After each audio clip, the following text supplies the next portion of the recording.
Transforming Michael B. Jordan into his iconic Black Panther character Killmonger took 3,000 prosthetic dots and a lot of patience. But the aesthetic of the actors is just one element that makes Marvel movies so spectacular. Filmmakers use wires, pre-visualization, actual bus crashes, and more to bring our favorite heroes and villains to life. Let's start with a bang. This car crash during the Shang-Chi bus fight was real and filmed on location in San Francisco. But the shots we see right after were shot thousands of miles away on a soundstage in Australia. Perfectly matching the stunts, camera work, and visual effects in these shots was just one of the challenges in creating this 6.5-minute fight sequence that took an entire year to make. So how did Shang-Chi and the Legend of the Ten Rings pull off its unforgettable bus fight? Since the release of Shang-Chi, many have called this bus sequence the best fight scene in Marvel movie history. When putting this sequence together, director Destin Daniel Cretton focused on constantly raising the stakes. That can be seen in everything from the number of fighters to the set itself. This is one of the big sequences I think I ever worked with all the elements. That's Andy Cheng, the film's fight coordinator. Doing kung fu on a moving surface added a brand new layer of difficulty for the experienced stuntman. To handle all the moving pieces, the action and the bus's path were mapped out thoroughly. How thoroughly? Well, even this shot of a passenger filming the fight on his phone was there since the storyboard phase. And the pre-visualized CGI shots of the bus's wild ride provided an accurate roadmap for the stunt team to plan around, as you can see here. To really nail down the moves, the team had to rehearse on the actual bus used in the scene, instead of just at the gym. Chang was inspired by a lesson he learned while working with Jackie Chan. We always have to have the sequence or storytelling with the location. Sometimes you read the script, oh, there's a happening in this thing, but you just do it at the gym, you start pretending, oh, this is the table. For me, I feel when you go to the location and see it, that's how you create things, because those things is really like not pretending. Practicing on the actual bus also allowed them to solve some practical challenges they might not have caught earlier. For example, Florian Munteanu, who played Razor Fist, was so tall that he kept hitting his head on the bus ceiling during rehearsals. We had to constantly remind him, hey, watch out, duck down. These rehearsals also identified where they should add rubber padding to the poles, bus floors, and chairs, which was useful here when this fighter collapses into a seat. And to make a flip like this happen on a set this crammed, the team reconfigured the buses so they could be taken apart. For example, all the chairs could be moved to make room for stunt people and camera operators, and the windows could be removed to allow a camera to pass through. The crew also built a sliding camera track up here, freeing up room for hand-to-hand combat, like in this shot, which starts out behind Razor Fist and then ends up in front of him. After rehearsing, the next step was figuring out how to execute a fight scene on a moving set. Chang wouldn't have been able to safely achieve these stunts on location, as the bus speeds downhill with many difficult twists and turns. So the crew constructed 2 bus rigs to simulate the movement. The first was built 3 feet off the ground on a rig capable of moving and shaking, but it was used for more standard driving shots with a somewhat stable surface for fighting. You only can make the bus like this much. The tipping maybe 5-10 degrees, that's maximum. The second bus was built on a 15-foot-high gimbal capable of tilting at a 45-degree angle. It was ideal for when the bus careens down steep hills. And because it was so high up, there was plenty of room for the back to move and swing rapidly. They can be like this, and then they can rotate. And then they have more room, they can be like this. The bus could even drive on an angle, like when it's wedged between a garbage truck and a row of cars. And the Previs helped the stunt and special effects teams adjust the gimbal's exact movements before filming. But the most difficult shots to get were the ones when Shang-Chi jumps out of the bus. They had to make it look like the character was really hitting the ground and trying to regain his balance. So the stunt team set up a treadmill next to one of the buses. So in the real life, if the bus is moving, if foot touch the floor, they'll be like constantly sliding because you cannot stand on it because the floor is moving. The illusion wouldn't work unless the bus kept moving, which is why you can see it bouncing up and down off the ground. This particular moment was so complicated that the stunt required both bus rigs. For the first part, the team filmed a stunt double as Shang-Chi dodging Razor Fist and then jumping onto the roof. This was done on the higher gimbal as it required a sharper turn. So that one, we can tip the bus like 45 degrees and then boom, flip him up and it's on the ceiling. The second part was filmed as one continuous take that ends in a close-up, meaning Simu Liu had to do the stunt himself. So they used the lower bus rig. Liu first positioned himself here. Less rumbling meant he could run the length of the bus, slide, and grab the front mirror as this techno crane followed along. Chang estimates that they nailed it after 10 takes. But not everything went according to the pre-visualized plan. Like this shot, for example. In final rehearsals, Cretton didn't find it believable that Shang-Chi could pin Razor Fist against the wall simply by putting his foot up against this pole. He's such a big guy, I cannot really buy how he can have enough power to trap him like this. So Chang reshaped the scenery, switching out the pole for these chairs. That way Shang-Chi could place one foot against that seat and then jump up and land on Razor Fist's back. He put one foot on the ceiling and then against him using gravity and all his weight on top. But for Chang, this might have been the toughest shot to get. When Shang-Chi kicks Razor Fist into the breakaway back of the bus before diving into the front section. To get this shot, Liu had to jump 20 feet while doing a 180-degree turn onto the ground. And so they wouldn't have to actually destroy the bus. It was all shot in front of a blue screen.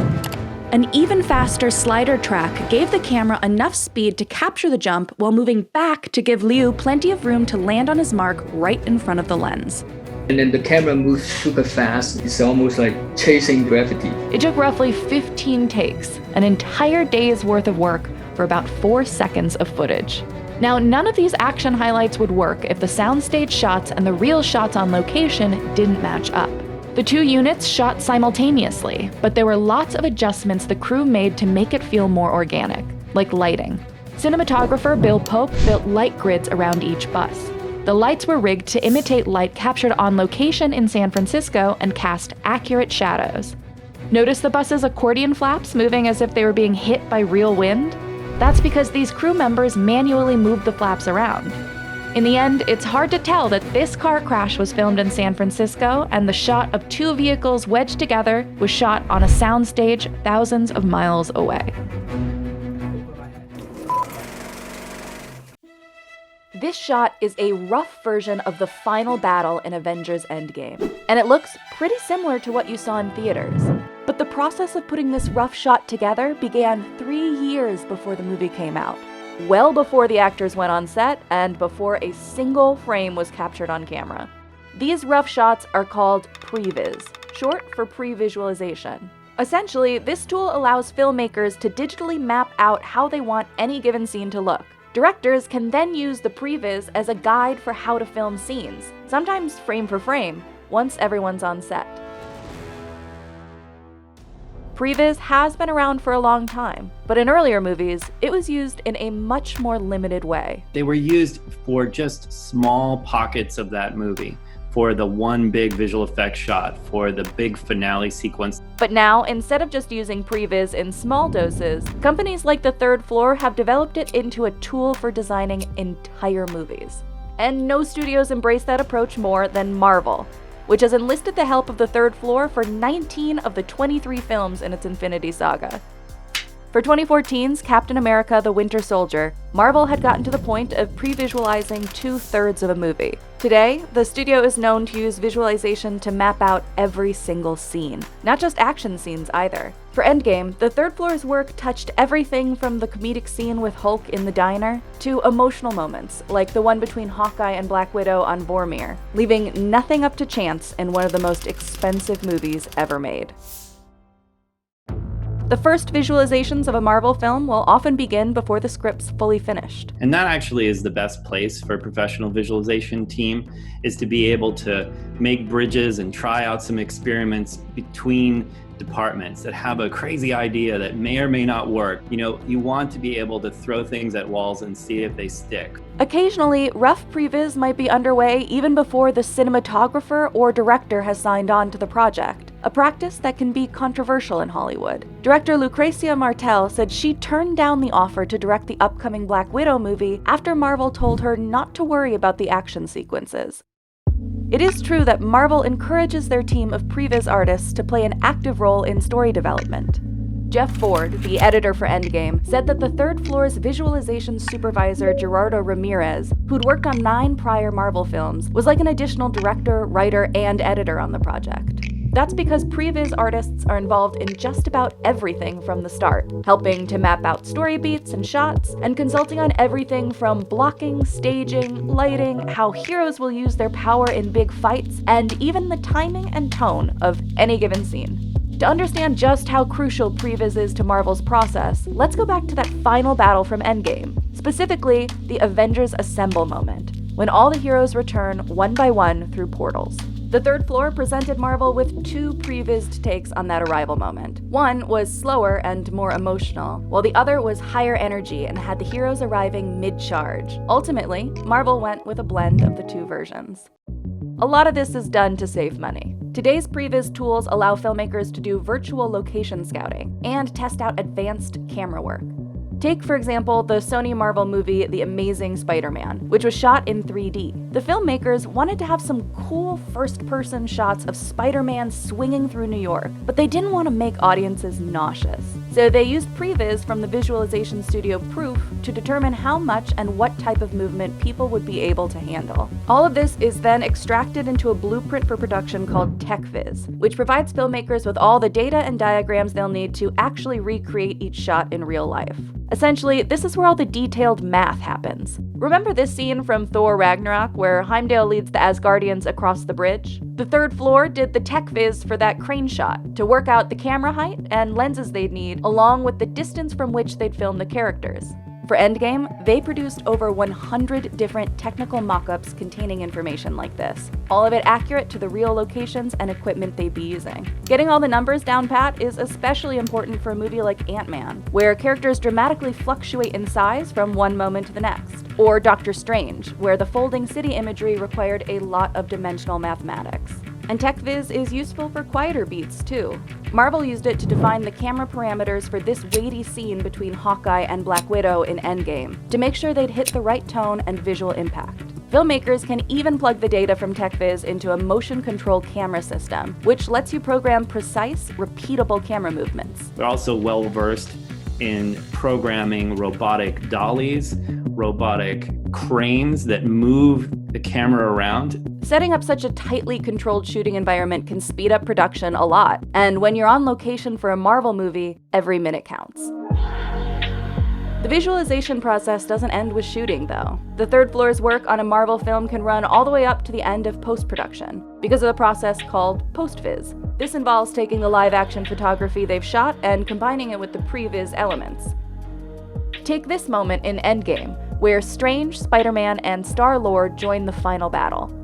The third floor started with completely digital previs and techviz for the shot, which Marvel then used to film the actors on a green screen. Next, the third floor reintroduced some key previs elements, like the background and the outline of the portal. For Endgame, the third floor's artists made 7,300 previs shots. Over 7,000 of those ultimately became post-viz shots. The post-viz shots serve as placeholders in early cuts of the film, allowing Marvel to quickly preview it before commissioning the finishing effects. Marvel will often screen these versions of the film, filled with post-viz, in front of test audiences to get an idea of how the film might be received. Plus, the post-viz shots provide a template to the VFX artists, who take on the movie's final effects work.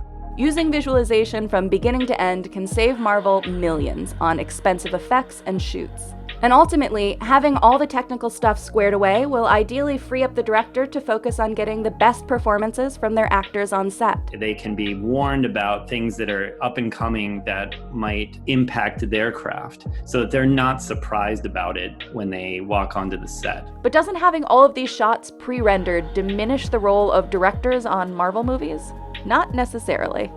Another advantage of in-depth visualization is that Marvel isn't limited to hiring big action directors. The studios become known for their unconventional director choices, often pulling talent from the indie or TV circuit. And that's where they can really benefit also from the previs process, as they can trust a team like ours to work with the stunt coordinator. So all they have to do is be like an avid viewer of their own film as it's coming together, and to be making comments like they do with everything else. Some directors might chafe at Marvel's wide-ranging use of previs. Others may welcome the fact that Marvel has a dedicated team of previs artists and VFX specialists who know how to plan out action sequences. Marvel's extensive use of visualization has helped the franchise maintain a coherent vision all the way through Endgame. Given Marvel's box office dominance, other studios may follow their model of embracing visualization, even for smaller productions. The Third Floor has worked on a number of non-action films in recent years, from art flicks like 2016's Nocturnal Animals to political biopics like 2018's Vice. Now that the digital world is merging in with the physical world, that is going to be the future of a lot larger swath of content creation than just these very ambitious productions. If you look at Iron Man's first suit, the Mark I, and compare it to the hero's nanotech suit from Avengers Endgame, a lot has changed. But it's not just the technology in the world of the MCU. Animation tech has evolved in our world, the real world, to make this suit possible on the big screen, something that Marvel couldn't have dreamed of creating just 11 years earlier. To get from here to here required a decade of innovation, 10 Marvel movies, and a lot of work on movies with no superhero in sight. Let's start where Tony Stark's story began, in that cave in 2008's Iron Man.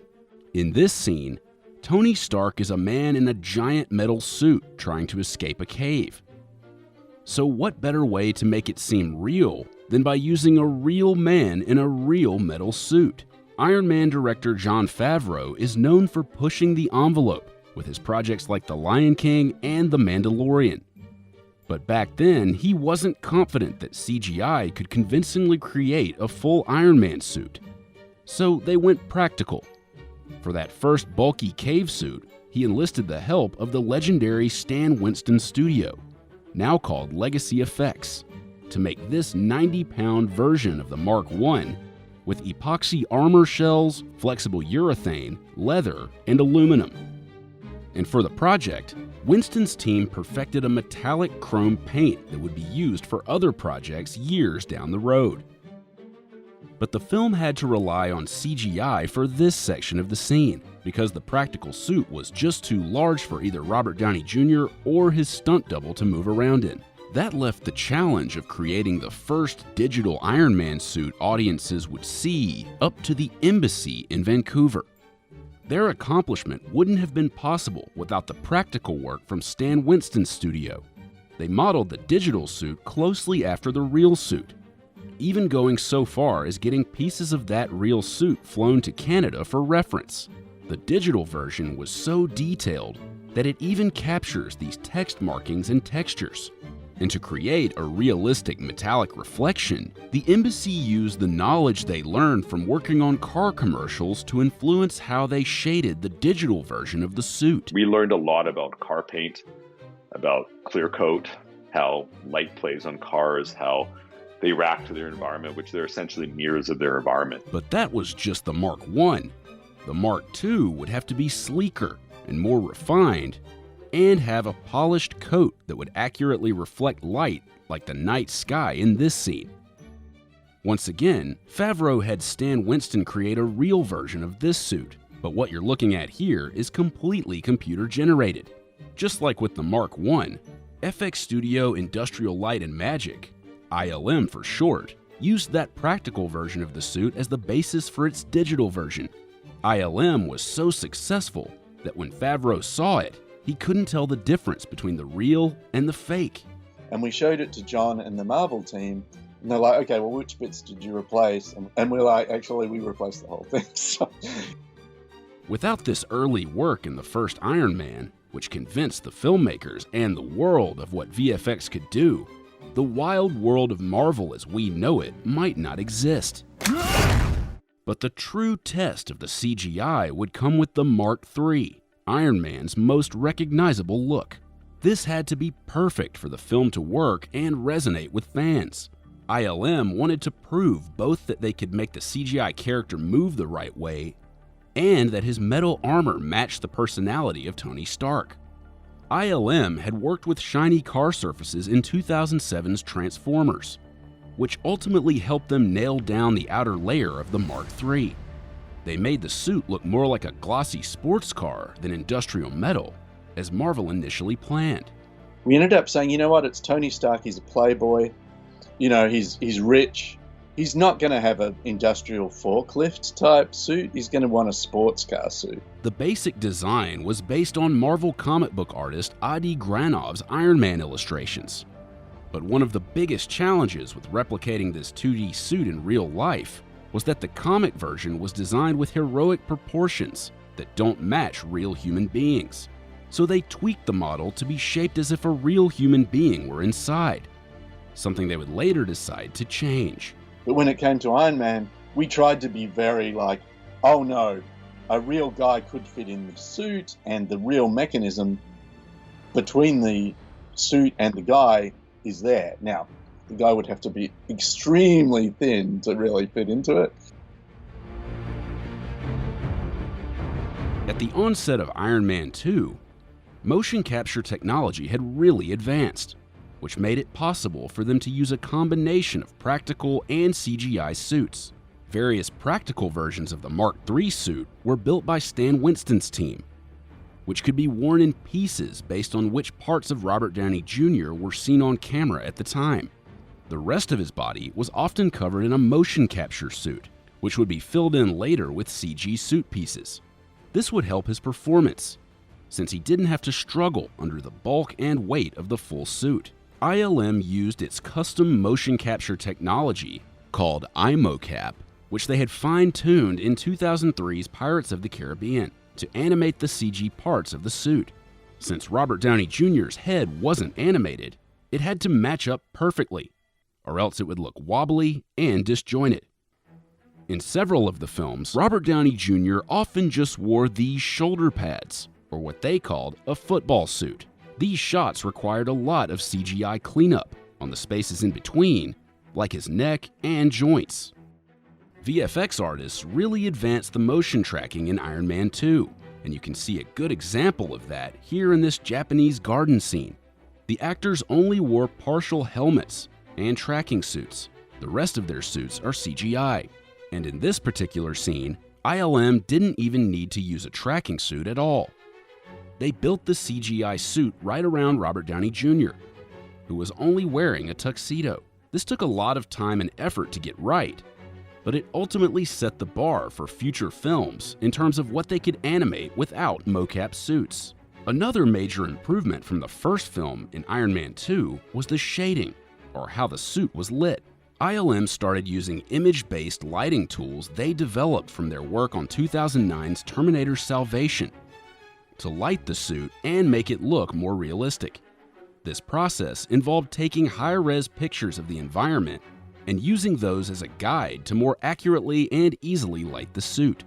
This ultimately helped Iron Man look even better, allowing them more time to focus on the finer details. It meant that we were able to speed up our process and spend a lot more time making things creatively look good instead of, just like, oh, is it even looking real or not? Not only did the animation evolve as the VFX technology advanced, but each new film also posed new challenges for animators based on the story. For instance, when it came to 2012's The Avengers, it was the script that pushed how the character would be designed and animated.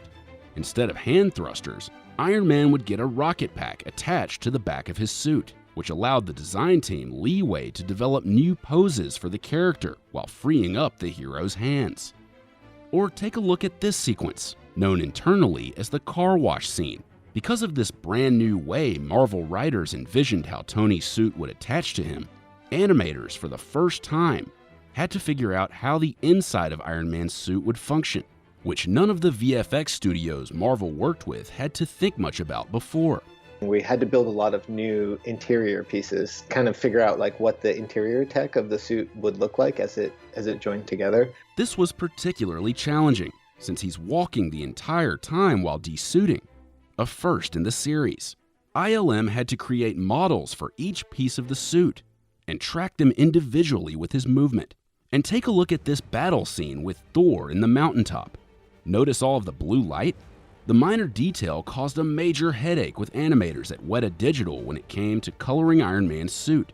Marvel maintains a strict color Bible, which keeps track of the exact hues that are supposed to be used across the various films.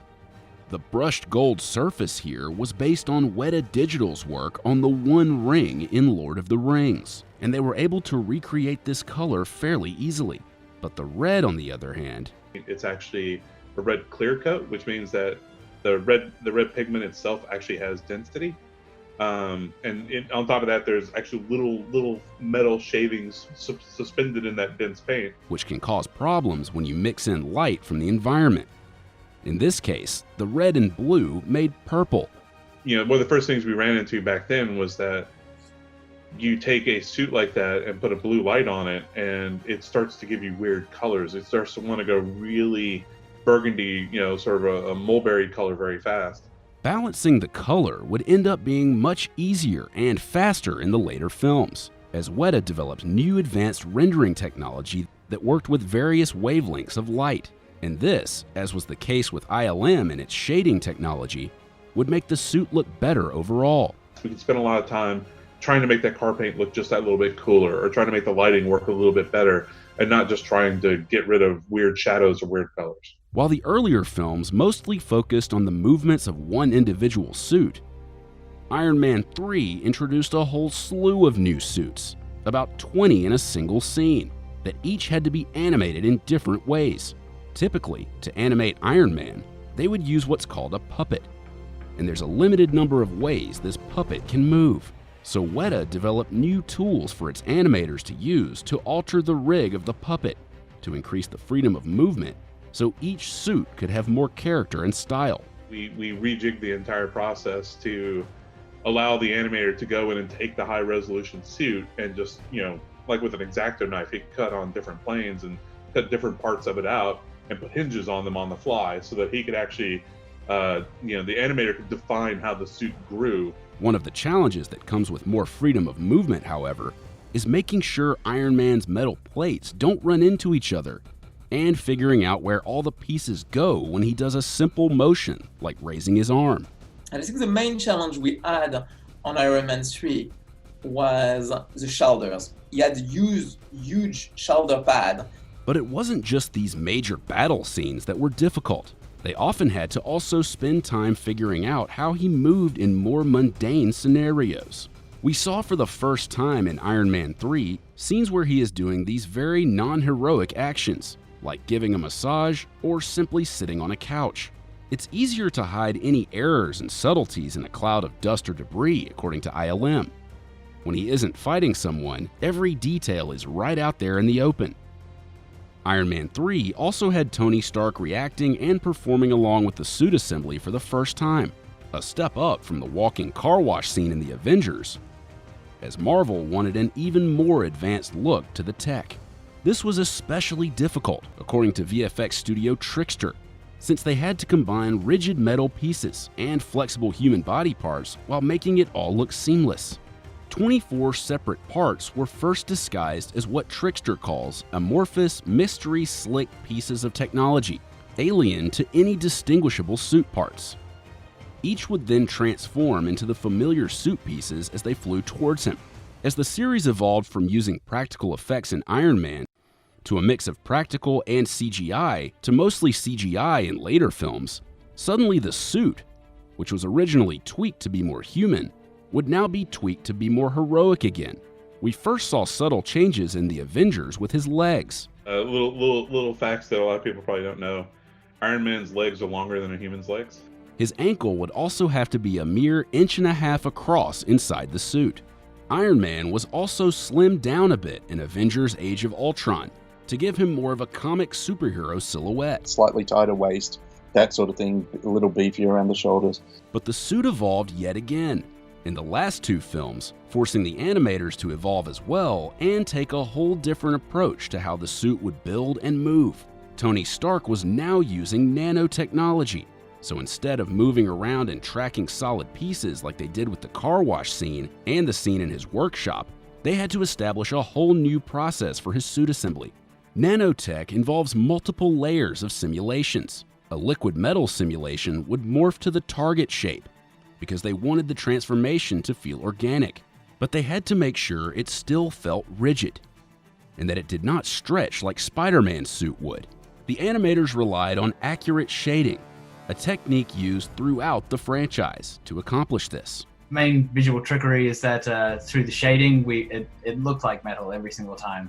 Robert Downey Jr. reportedly came up with the idea of having Tony Stark's sweatsuit tighten before the armor shell appears, similar to Spider-Man's suit, which you can see here, because it would be difficult for the material to form a shell around loose clothing.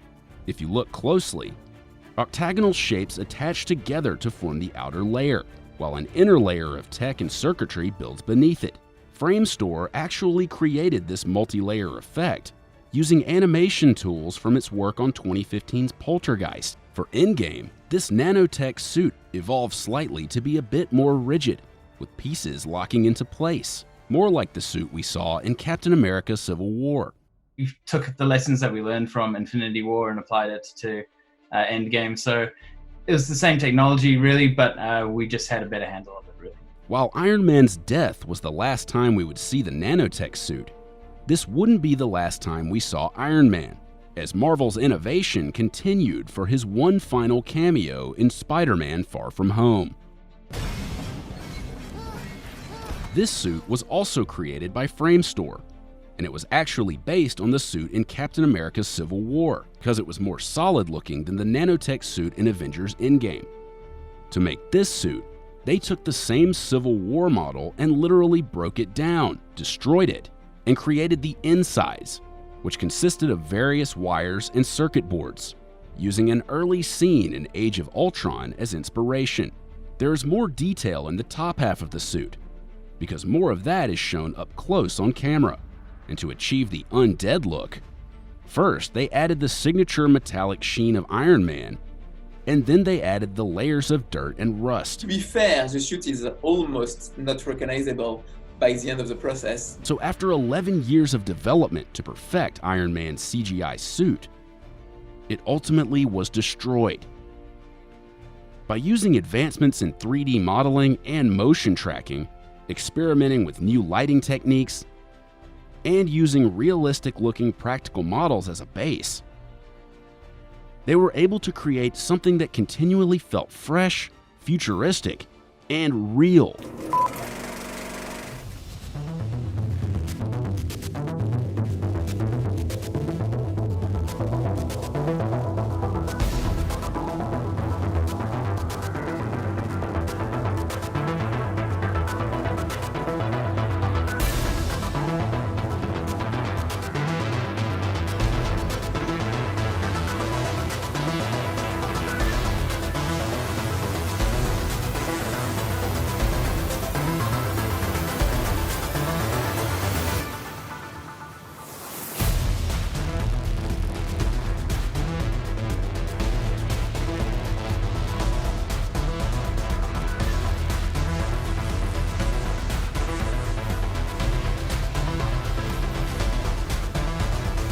Michael is a big guy. He works out a lot. You know, there's a lot of area to cover.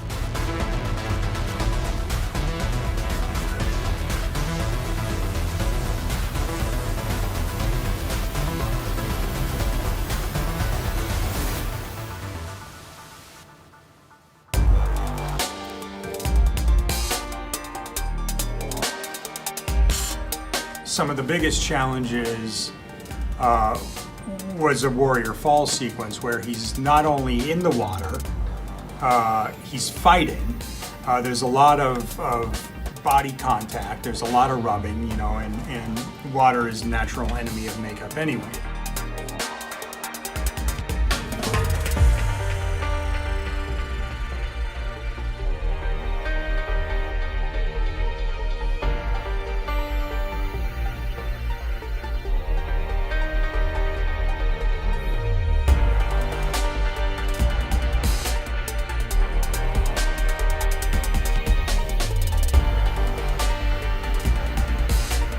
borrowed our inspiration from the Mercy tribe in Africa.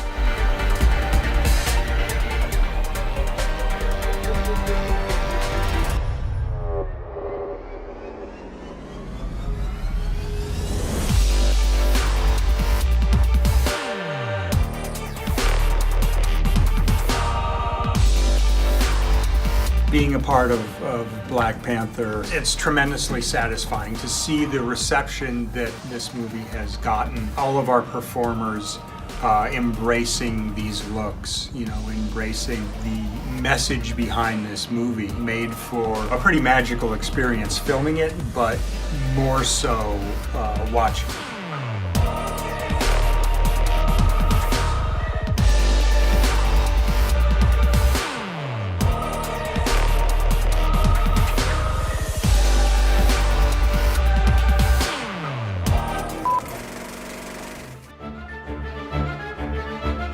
Spider-Man Into the Spider-Verse is no ordinary animated movie.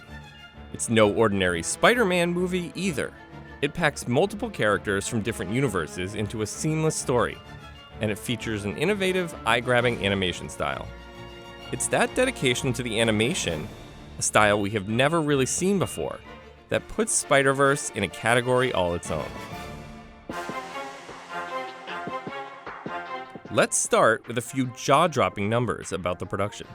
The film had 177 animators on staff at one point, more than twice the typical animated film. To put that in perspective, the original Toy Story had just 27 animators. It took 1 week to animate just 1 second of footage. It usually takes a week for 4 seconds. It actually took them 1 year to get just 10 seconds they were happy with. Very cool. And the total shot count on Spider-Verse is 2 to 3 times higher than other animated films. Each year, animated films seem to look more and more like real life. For Spider-Verse, instead of making the animation photorealistic, the creators wanted the movie to stand out on its own, as something new for viewers. Just as they were being introduced to a new Spider-Man in Miles Morales, while at the same time sticking as much as they could to traditional print comic book style. As head of character animation Josh Beveridge put it, don't emulate reality and don't make it a cartoon. To accomplish this, they used a number of different techniques that make Spider-Verse a groundbreaking film. One of the most noticeable differences involves frame rate. Animated films are typically 24 frames per second.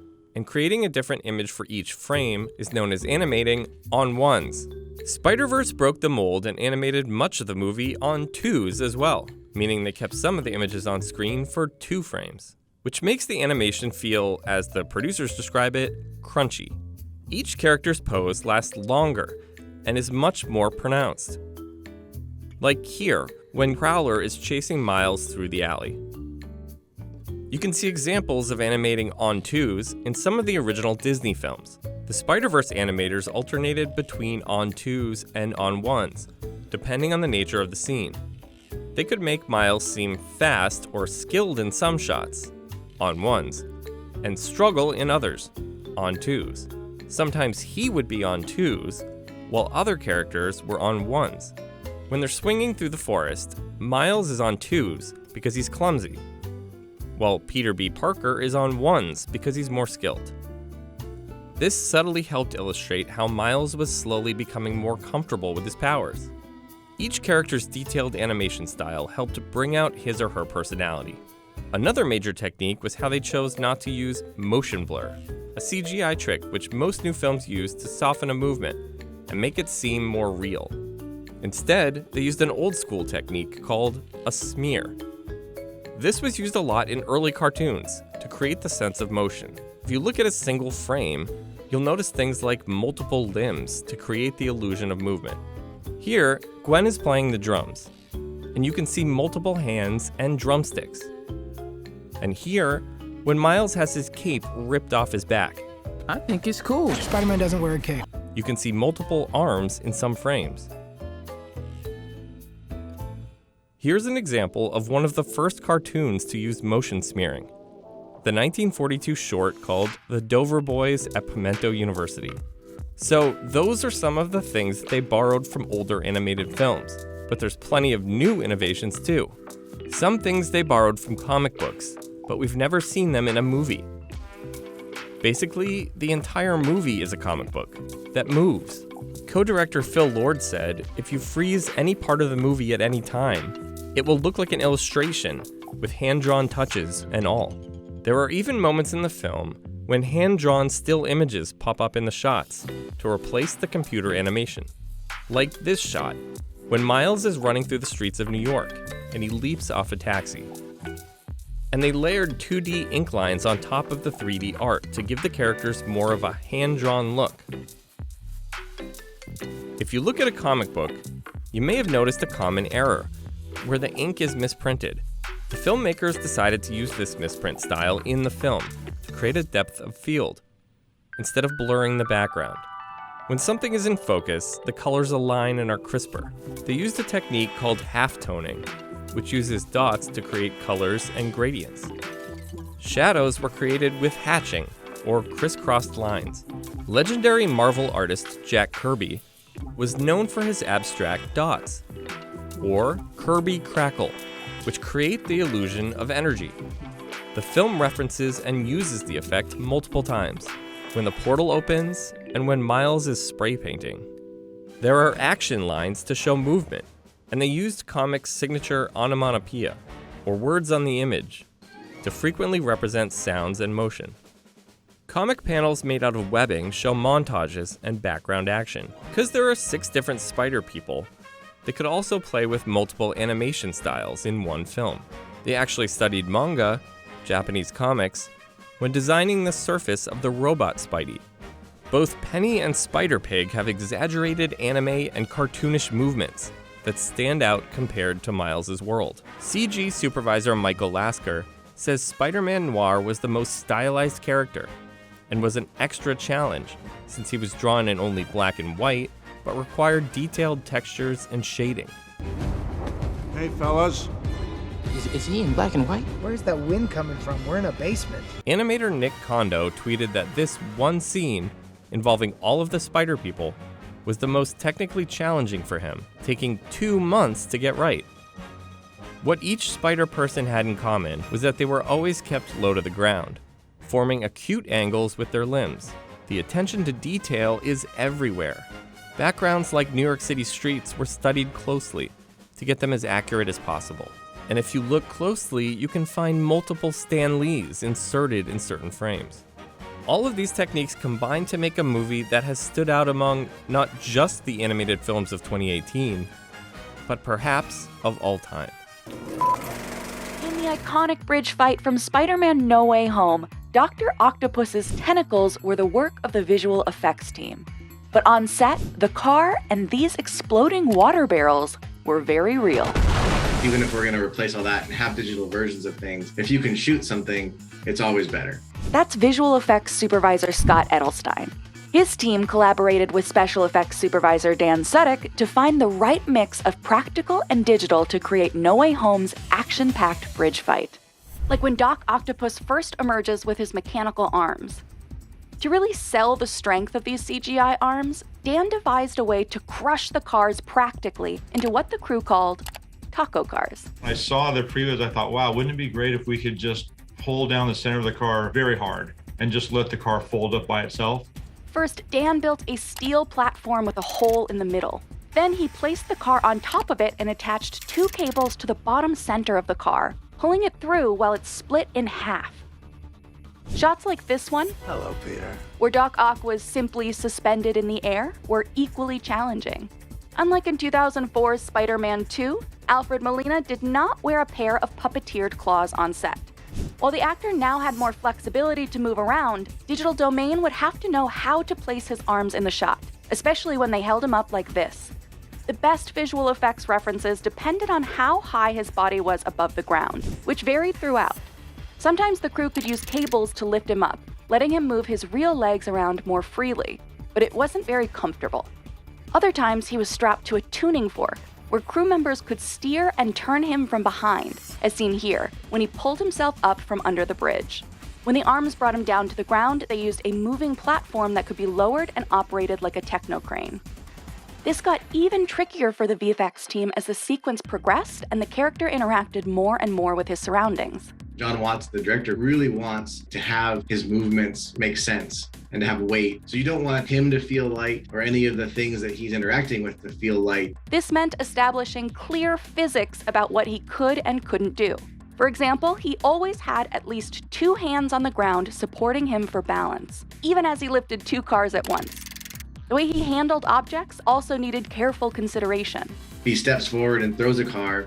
He has to transfer that weight, and like another arm has to go land on the ground to hold him up as he's throwing the car forward. The practical team also applied these rules to props used in the fight. Like here, when Doc Ock throws a gigantic pipe at Spider-Man and instead crushes a car. Dan and lead visual effects supervisor Kelly Port wanted the pipe to fall like a baseball bat, so it had to practically collapse at an angle rather than flat. It basically is faster at the tip and slower at the handle. To achieve this unique effect, Dan used 2 cables to hold the concrete and steel pipe straight. Each cable was attached to a pneumatic cylinder, which released air pressure at different speeds. We could force the tip of the pipe down into the car faster than the front of the pipe would fall, and then we'd pull the front of the pipe at a certain speed. But that only took them so far. During an initial test, the pipe crushed the top of the car, but not its sides. So the sides were actually weakened beforehand by cutting out the door frames. Then the crew hid cables inside the car, so when the pipe collapsed, the cables brought the sides of the car down with it. Now, it would have been too dangerous for Tom Holland and his doubles to actually dodge that pipe. So for this shot, the action elements in the frame were shot separately and combined in post-production. In one take, Tom rolled over the hood of the car to make it look like he was dodging the pipe. Then the crew shot the pipe rig on its own while replicating the speed and positioning of the camera as closely as possible. We track the camera within all those environments, and we do a lot of like reprojecting so that we can bring it all into one camera, basically.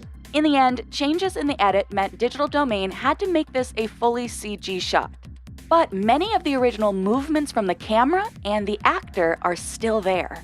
We do try, even if we're gonna exaggerate it, to use the base of what he's done and then, embellish it. Spider-Man also has to rescue the assistant vice chancellor from her car as it teeters over the edge of the bridge.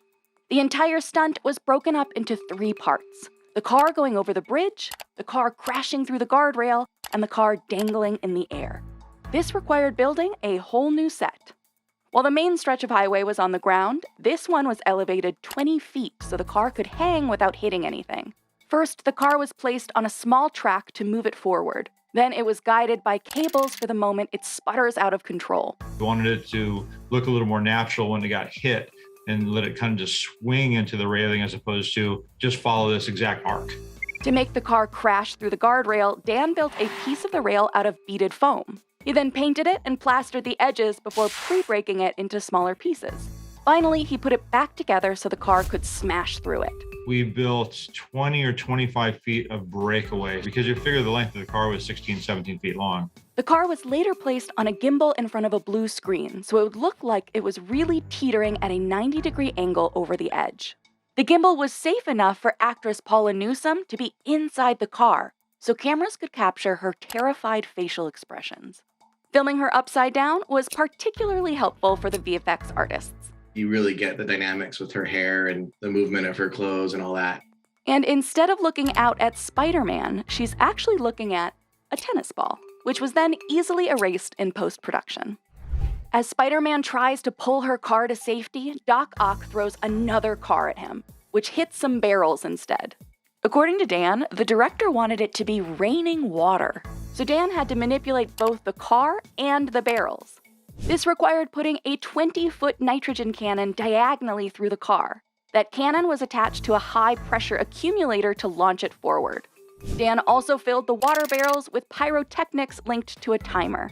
We knew the speed of the car going into the barrels, so we knew how many tenths of a second it would take for the car to hit all the barrels. Once the car hit the first barrel, each one blew up in order at the speed the car was coming at them. The practical stunt looked great, but the trajectory was slightly off. So using the original shot as reference, Scott actually replaced the car with a completely CG model. We needed the car to start higher because Doc was further down the road and he was up on his arms. The car needed to kind of roll as it was going towards Spider-Man. Many of these fighting shots actually used digital doubles, which worked out since the nanotech-powered Iron Spider suit was created with CG. You've outdone yourself, Peter.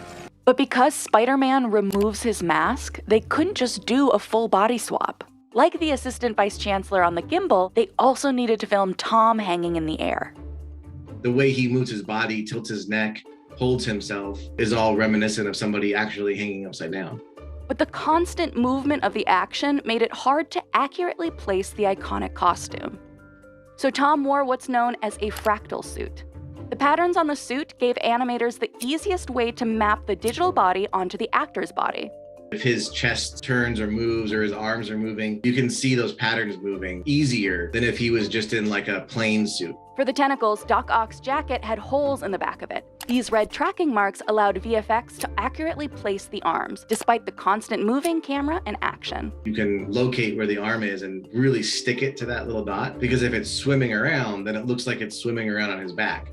After pulling the Assistant Vice Chancellor's car up, Spidey uses his web blasters to pull the car door off.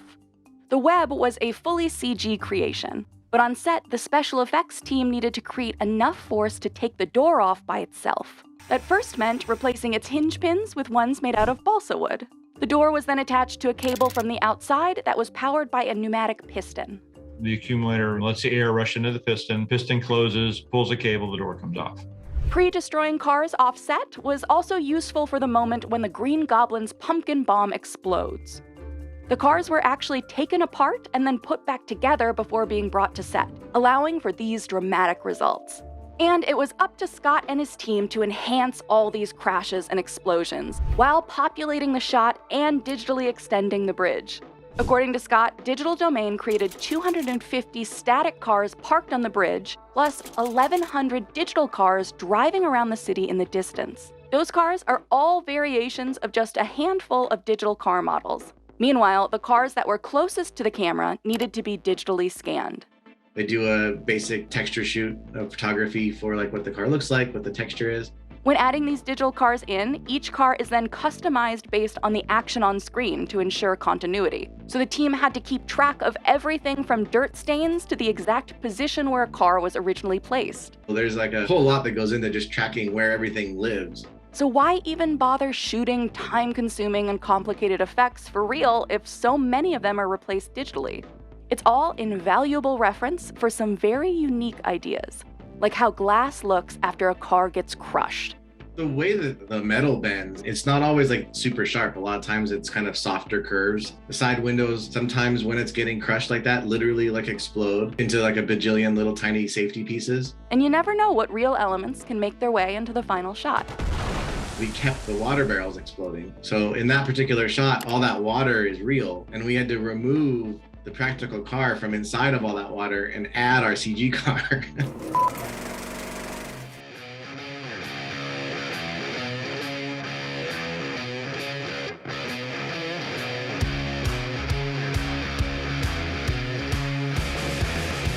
This battle scene in Spider-Man Far From Home wouldn't have been possible without Harry Potter, The Matrix, or even James Bond. The midway fight sequence, called the Illusion Battle, was partly inspired by these movies. Although the movie's visual effects were completed by a combination of companies, Framestore was responsible for this thrilling section. Visual effects supervisor Alexis Wojrod, who previously worked on Thor Ragnarok and Doctor Strange, explains to us how it was done. And, spoiler alert, we're going to be revealing details about the film. In this sequence, Spider-Man visits what he believes to be the Berlin office of Europol, but instead, it's a trap set by Mysterio. The villain uses holographic techniques and projector drones to create a sequence of horrifying illusions. I know this isn't real. Do you though?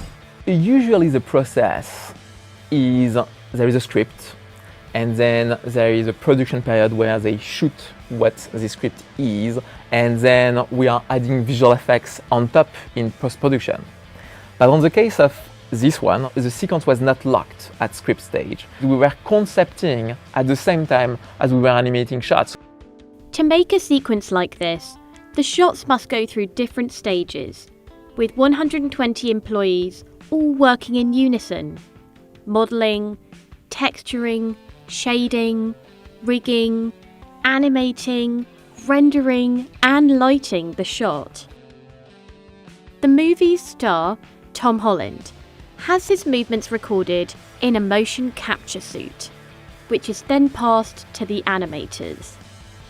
To begin, the Framestore art department worked on creative references with director John Watts and VFX supervisor Yannick Seuz.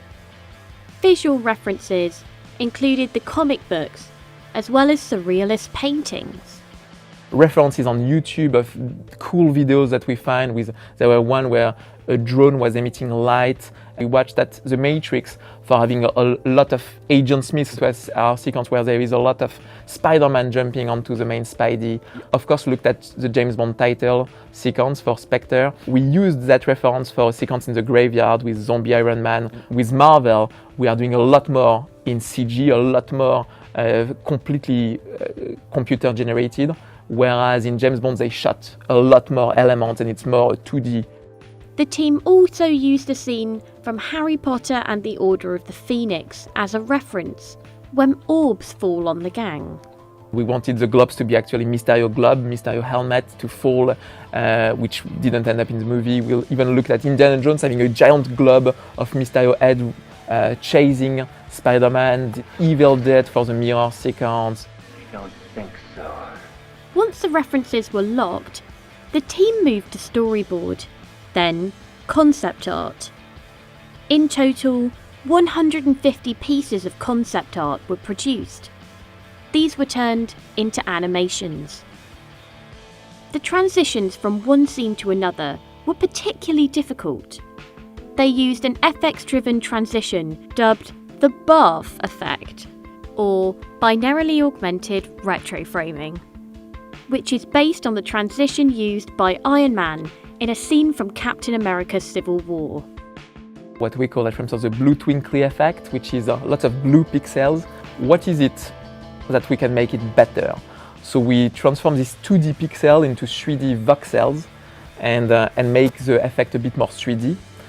When you transition from one environment to the other, you need the two environments to have some similarities. So for example, at the beginning, we are transitioning from Europol to actually a construction site. That's why we completely transform the construction site in full CG. We completely rebuild it to make sense of the geography. So there is always a link. When you are somewhere in Europol, you are somewhere in the construction site. The transitions were also inspired by The Truman Show, namely the idea of walking into a landscape that turns out to be a different texture, such as a wall or a floor. Effects such as Mysterio's blast or the smoke inside his helmet were created by other vendors, such as Scanline. Framestore created the effects of green smoke and applied it to different environments. The texture of the smoke can be dry ice, wispy, or thick like a floor. Weather systems were a difficult effect to achieve. For this, the team had to work on the texture of different effects. The one that is actually more complex is the snow interaction on Spider-Man and the building piercing through.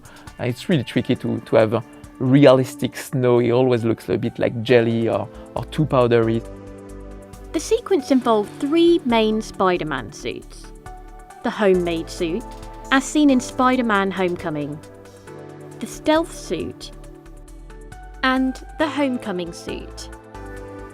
The scene is lit with strong directional light, which was a challenge for the texture. Too thin, and the suit starts to show too much muscle definition. Too baggy, and the suit looks ill-fitting and wrinkly. At one stage, we see Spidey in a shard room, where he looks at multiple versions of himself, all moving independently. For this, the team had to create 20 individual animated Spider-Man suits. They also had to design the character suit for zombie Iron Man. We had some very, very gory version where we still see some bits of skin and muscle and flesh, which was a bit too far from Marvel. We went full skeleton, and that was not enough. Of course, it's a big challenge to model all of these broken pieces of metal as well as a skull, and then making sure that we shade them correctly. We also used Avengers Age of Ultron as a reference because there is lots of broken robots with hanging cables and hanging pieces at the beginning of the sequence. We use that as well as a reference to see how we can make a zombie Iron Man with all these hanging pieces of metals. The team had worked on similarly trippy sequences in Doctor Strange and Avengers Endgame. The previous Marvel movie is actually what we cannot do. So we looked at Doctor Strange, okay, we cannot do all of that. Spider-Man got sliced into lots of different pieces in space, but because they've done that in Endgame already, we couldn't do that. The sequence took 9 months to make, from first reference to finished product, which was no mean feat, given its scale and complexity.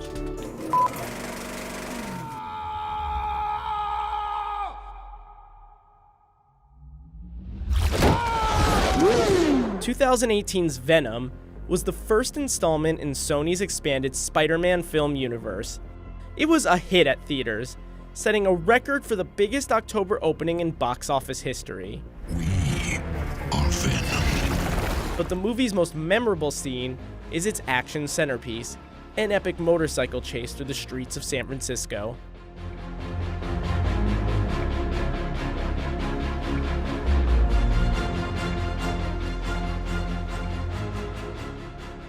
There's a lot going on in this sequence. It's only a 4-minute segment, but the stunt team spent months on its planning and execution. Way far before we start filming anything, we were sitting in a room with the script, and then we say, let's storyboard the whole thing shot by shot, figure out which shots are first unit with Tom Hardy, and which shots are second unit with the action unit.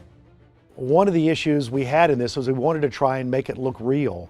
And so all the motorcycle jumps and the car jumps are all real, except for the CG Venom character. That includes some of the wildest moments in the chase, like when Eddie pulls a nose wheelie straight into an exploding car.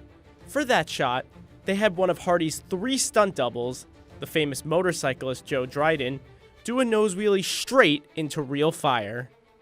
Then there's the moment when Eddie narrowly escapes a car blockade by pulling an arcing turn on the street, something that motorcycles just don't do in real life. For that feat, Jack's team spent 2 weeks designing a thin plate for the motorcycle to slide on, as if it were protected by Venom's indestructible slime. The action scene is set in the car chase capital of the US, San Francisco, or at least that's what it looks like. Turns out, a lot of the scene was filmed in Atlanta, Georgia. The art department disguised the streets of Atlanta by masking signs and removing store logos. Select parts of the scene did get shot in San Francisco, at some of the city's most recognizable locations. One of these spots was Bullet Hill. The long, tumultuous street got its nickname from the 1968 thriller Bullet, which filmed its famous chase scene there. It's an iconic location, and then everything else you see in Atlanta, we're going so fast by buildings you can't tell. And what about this incredible shot? When Eddie jumps off an especially steep hill and loses control of his motorcycle. They had stunt performer Robbie Madison jump that distance so that Tom Hardy would look like he was flying through the air. In the movie, Eddie is saved by the symbiote, which lashes out its tentacles to reattach with the bike. That was the part they filmed in front of a blue screen, with Hardy attached to a harness and gimbal. The true climax of the chase comes when Eddie finds himself trapped in an SUV sandwich, with bad guys flanking him on both sides. I am going to die! It certainly looks that way, until Venom sticks out his tentacles and turns the car's steering wheels out, making them spin out sideways at 70 miles an hour. They filmed 2 versions of this segment that would later get combined in post-production. First, they shot Tom Hardy on a soundstage. Then they orchestrated a real double crash with the stunt team in San Francisco. Jack drove a car right into the crash, with a camera in the back of his vehicle giving the audience a POV look at the action. At this point, you might be wondering how they keep all the stunt drivers out of harm's way. Jack let us in on some of their secrets. First, they line the car windows with sheets of Lexan, a super strong plastic. We have Lexan inside of the windshield so that if the windshield does get penetrated by anything, the Lexan stops it from getting in there. A Lexan will stop a bullet. We have steel cages, that we put in the cars when we flip them. We also put fuel cells in the cars so that the gas tanks can't blow up or get loose and have raw gasoline going everywhere. Protecting the riders was less straightforward. You don't have any metal around you. There's really no way to protect a guy when he's on a motorcycle except a helmet.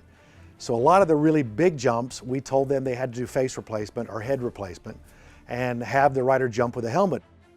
Other than the jumps and wheelie stunts, most of the speed riding was performed by Hardy's third stunt double, motocross racer Jimmy Roberts. He didn't wear a helmet, a risky choice, considering they shot several of the San Francisco scenes on a dark and rainy night.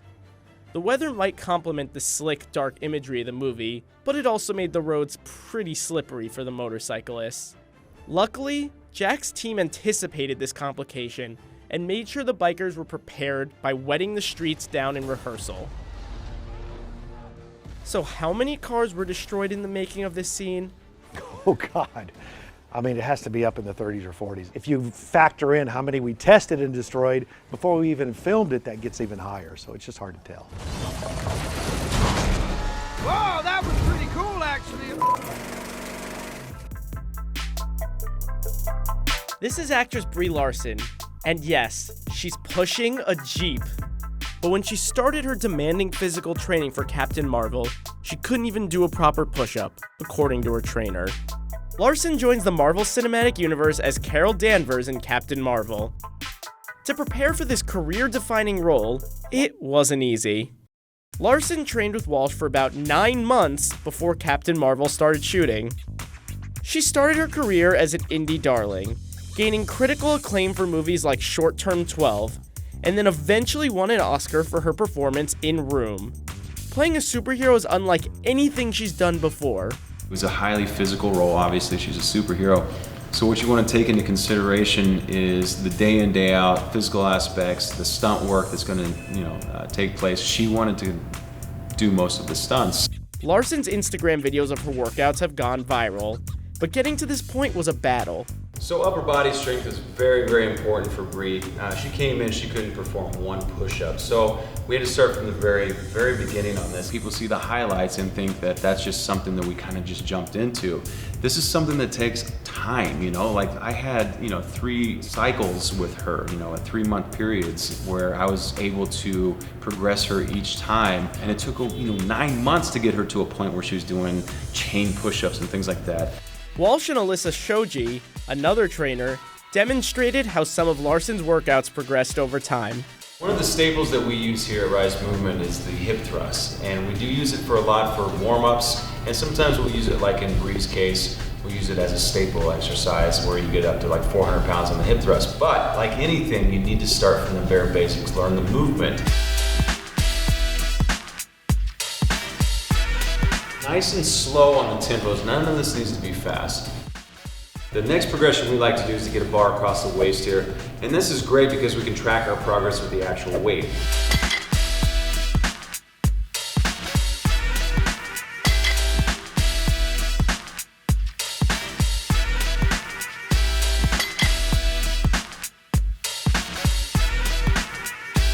In order to get to the point where she can start from the top and go to the bottom and do the push-up correctly, we worked on progressions. I want the hands spread about 5 degrees out. And I want the elbows to come back about 45 degrees. Keep the hips up and engaged here. Once Larson could do perfect push-ups.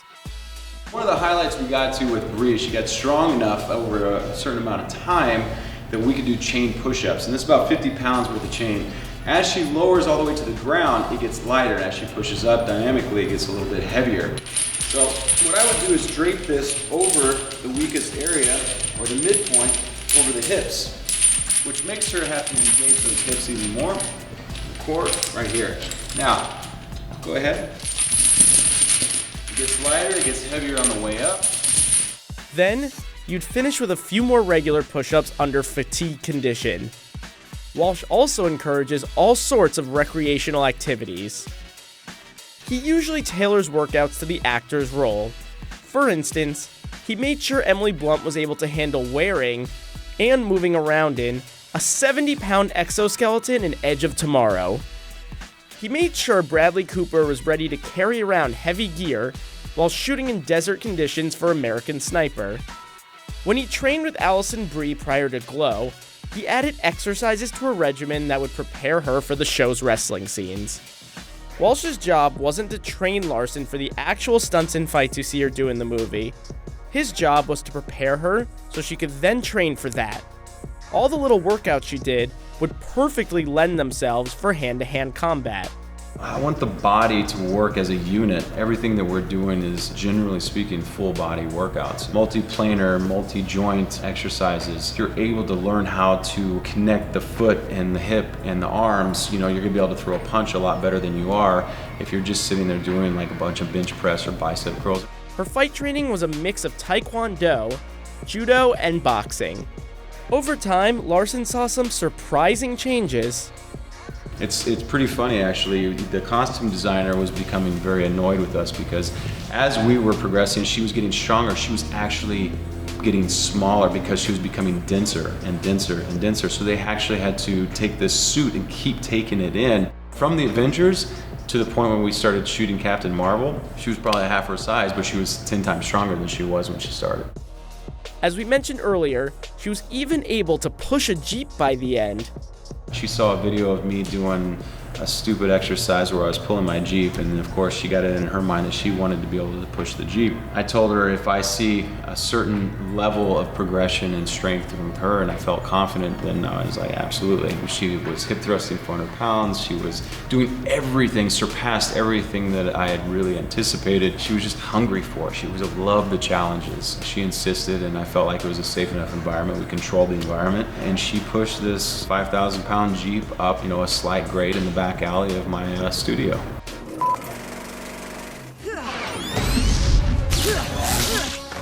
In these scenes, Black Widow's wielding her weapons, and we can see that she needs a lot of rotational power. So the medicine ball rotational slam is a perfect exercise to apply to this.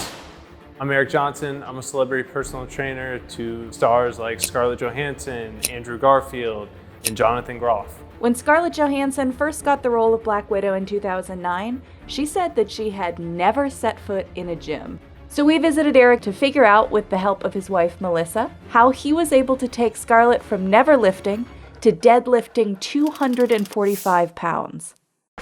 To help prepare Scarlett for the role, Eric and Scarlett agreed on a basic philosophy from the very first day. Focus on strength and functional movement, not looks. So I like to approach the training more as an athlete. We want to prepare the actor for anything that's thrown at them so that they can do what they do best, and that's act. While many movie stars choose to focus on vanity muscles, Eric and Scarlett knew that she was going to have to do some of the stunt work in these films for herself, and that having practical strength would be important. Confidence is going to be the biggest thing that's going to translate over to her becoming a superhero. However, none of this was a quick fix. It took Scarlett about a year to achieve her desired levels of strength and fitness. To achieve her fitness goals, the duo split her pre-film training into 3 phases, each lasting 3 to 12 weeks. We always kind of want to be like 6 weeks out from our peak, but sometimes we have like longer periods. We might have 12 weeks, we might have 6 months, but I like to break up her training into kind of different blocks.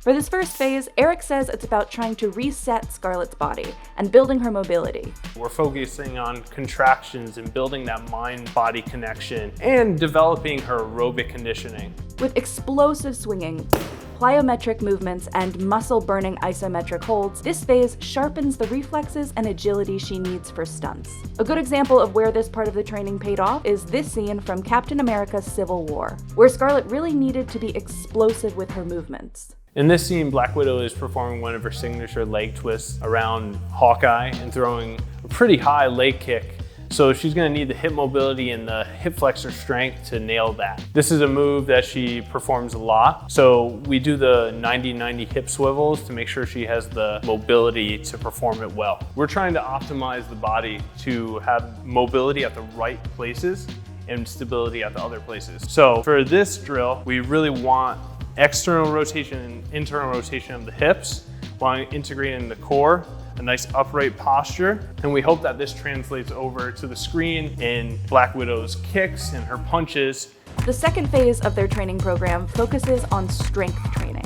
In the second phase, we're really trying to set down the foundational strength work. We're trying to build muscle here. We're trying to improve all her lifts. That way we have more strength to pull from when we go into peak power. So this allows us to go after those goals, increasing pull-ups or increasing our deadlift. That way your body is able to be more resilient.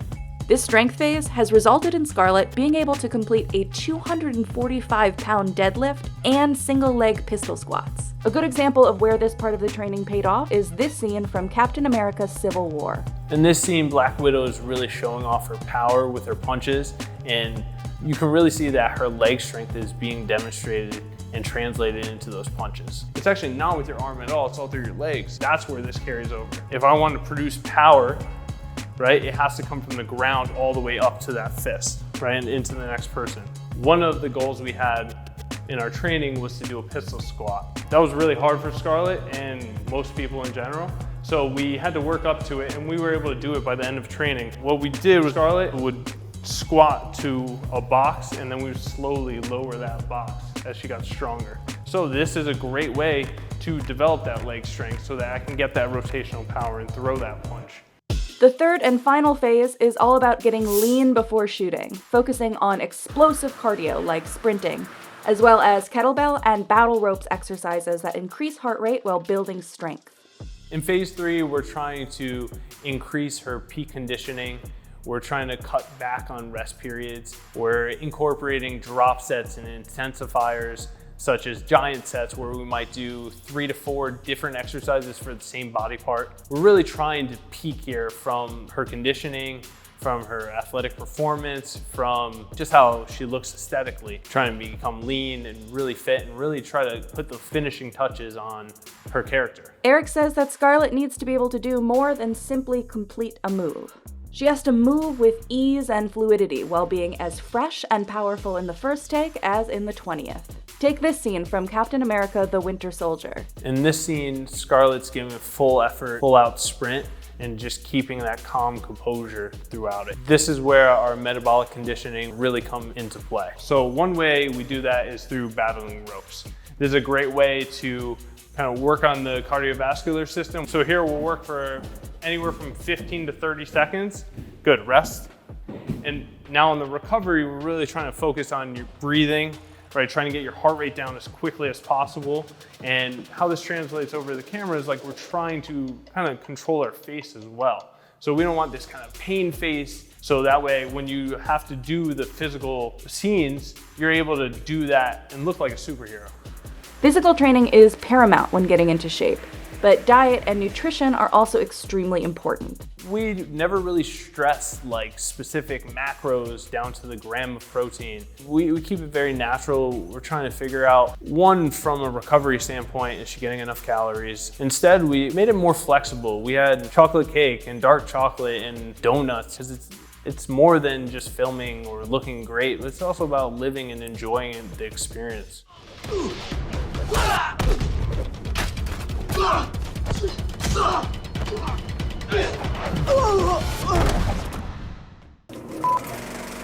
Michael B. Jordan is actual body goals. Dude looks like a Renaissance sculpture. But he didn't used to. Ever wonder how he got so jacked? Meet his trainer. I am celebrity trainer Corey Kaye, and I am celebrity trainer to the stars. I love training. When I transformed my body, it became an addiction, and it turned into my career. You may see me on a lot of different movie sets, but you have seen my client, Michael B. Jordan. He's been training Michael B. Jordan for years. So Michael B. Jordan is one of my best friends. We connected on Fantastic Four where I was hired to train the cast. He's the only one that allowed me to actually train them. The rest of the cast didn't believe I can do the work, or they were too scared to train me because I was bigger. We knew Mike he wanted to get in shape. And when we saw each other, it was like, you know, meeting each other and meeting a new family member at the first sight. And since then on, you know, it's been like family, best friends, train, I mean, every day, all day, that's just what we do. Actors often have to change their bodies between films, but Corey says that Michael's body is a whole other beast. So Mike's body changes all depends on the script. It depends on the film. If we need him to be jacked and looking mean, we're going to change it up. If he needs to be ripped, it all depends on what are we doing. So for Black Panther, it was different. I went back to my, you know, past when it comes to bodybuilding. I wanted to create something that would actually scare people, look like a villain, make people be surprised to see him, make him look intimidating. So we did a lot of weight training. It was a lot of super compound sets. It was a very, very, very rigorous transformation, and it was different than we did the first time because it was putting on size to get bigger. Mike loves working his arms. As you can tell, the first time we did Creed 2, he had a peak on top of his bicep, so it looked like he had a bicep and a little one on top. And his least favorite workout, working his legs. Not saying he have chicken legs at all, but doing legs with me, I hate it too. Corey doesn't just train clients. He also plays a big role on set. So being on set for me is not just being a trainer. It's being the eyes behind the director, being the eyes behind my client as well, because I'm able to see things they can't see. Of course, when it comes to the body, I'm able to see what I can do to perfect his body to look different. So some shots may need to be more intense. His body may need to look different. A lot of times, like on Creed 2, the director would call Corey, how does this look? Because he's looking at it from a different angle, and I'm looking at it from a different angle. So I'm looking at a viewer that's looking at it to say, you know what, it's artistic. I like what's going on right here. So I'm a lot involved. I'm on set all day. I'm watching the takes over and over and over again, and I'm giving a lot of input. The challenger, Adonis, Hollywood Creed. Every memory I remember about like with Mike is like, it's almost like going to my kid's graduation. And once he takes his robe off and you see his body, it's like we have this thing where we look for each other and he's in the ring, I'm somewhere, but we see each other and we know we did it.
In this shot from Central Intelligence, a man on a motorcycle does a backflip and then knocks The Rock's character over.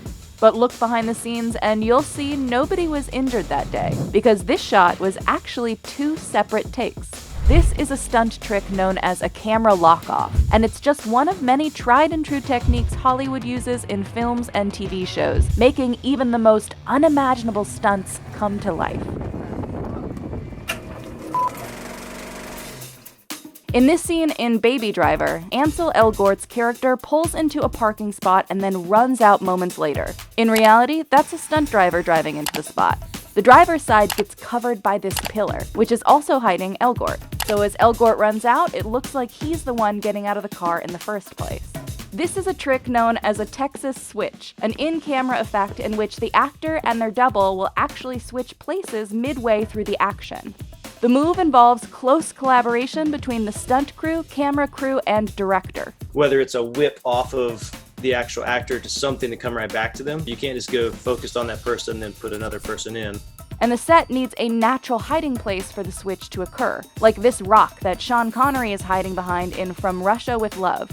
The Texas switch isn't just for action, it's even become a comedic staple in everything from The Naked Gun to Scott Pilgrim vs. the World. Is Scott here? You know what? He just left. In this scene in Elf, for example, Buddy needs to put a star on top of a very tall Christmas tree. First, Will Ferrell runs off camera. Then the double runs out and launches himself on top of the tree.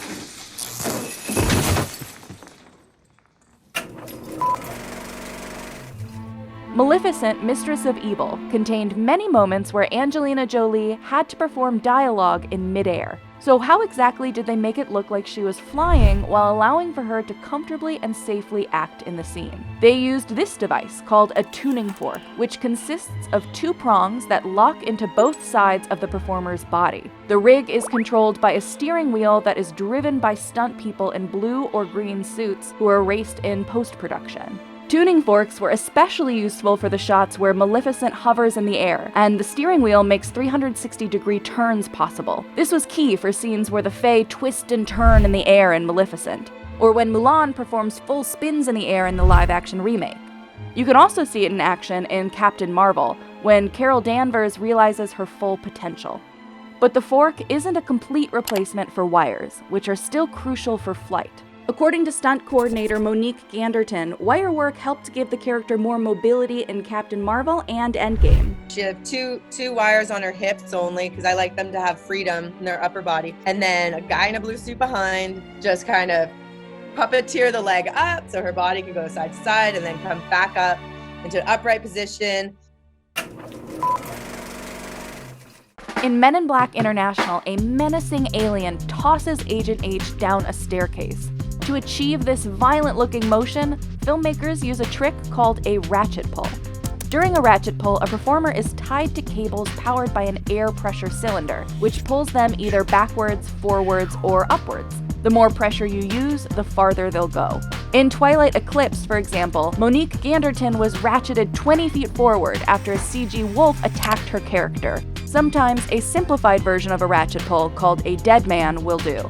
Instead of tying a performer to a complex rigging system off camera, the performer is tied to a solid stationary object in frame. What happens is when you fully commit, you run and you jump and you hit the end of that line and it just whips you back onto the ground. You can see it performed during the Battle of Wakanda in Infinity War. It gives for this really simple but violent action. The dead man can also be used to pull somebody off a horse, like you see here in this cut sequence from Chaos Walking. And when Thor gets hit by Thanos in Endgame, both a traditional ratchet pull and a dead man were actually needed, so Chris Hemsworth's double, Bobby Holland Hanton, could be pulled forward and then thrown to the ground.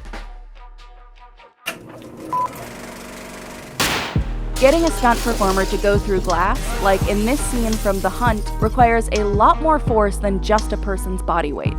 When a character needs to jump or fall out a window, productions use tempered glass, which shatters into tiny harmless bits instead of sharp shards. But the glass itself is so strong, actors would simply bounce off it, as you can see in this gag.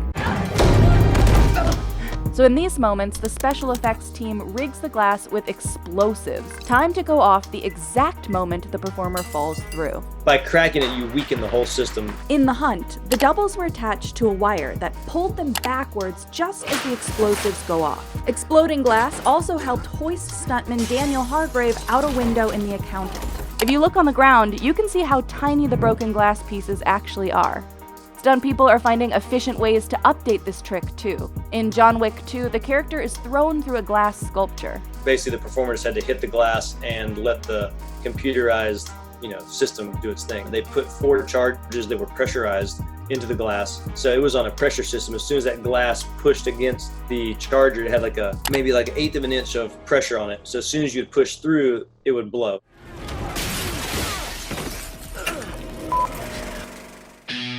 This risky stunt from Central Intelligence, in which The Rock's Bob Stone is hit in the head by a motorcycle, was made possible by clever camera work and visual effects. In a trick known as a camera lock-off, 2 actions are shot separately from a camera that is locked into the exact same place both times. Then those 2 shots are combined using visual effects.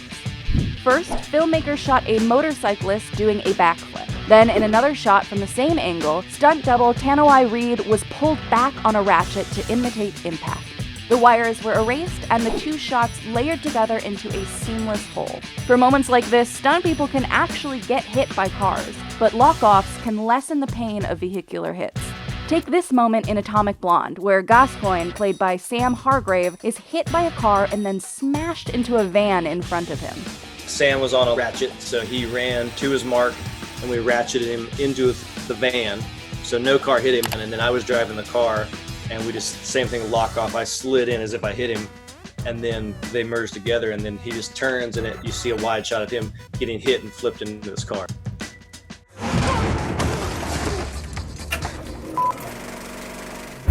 In Underworld, the werewolf Lucian has to run at superhuman speed. And this isn't the work of CGI or camera tricks.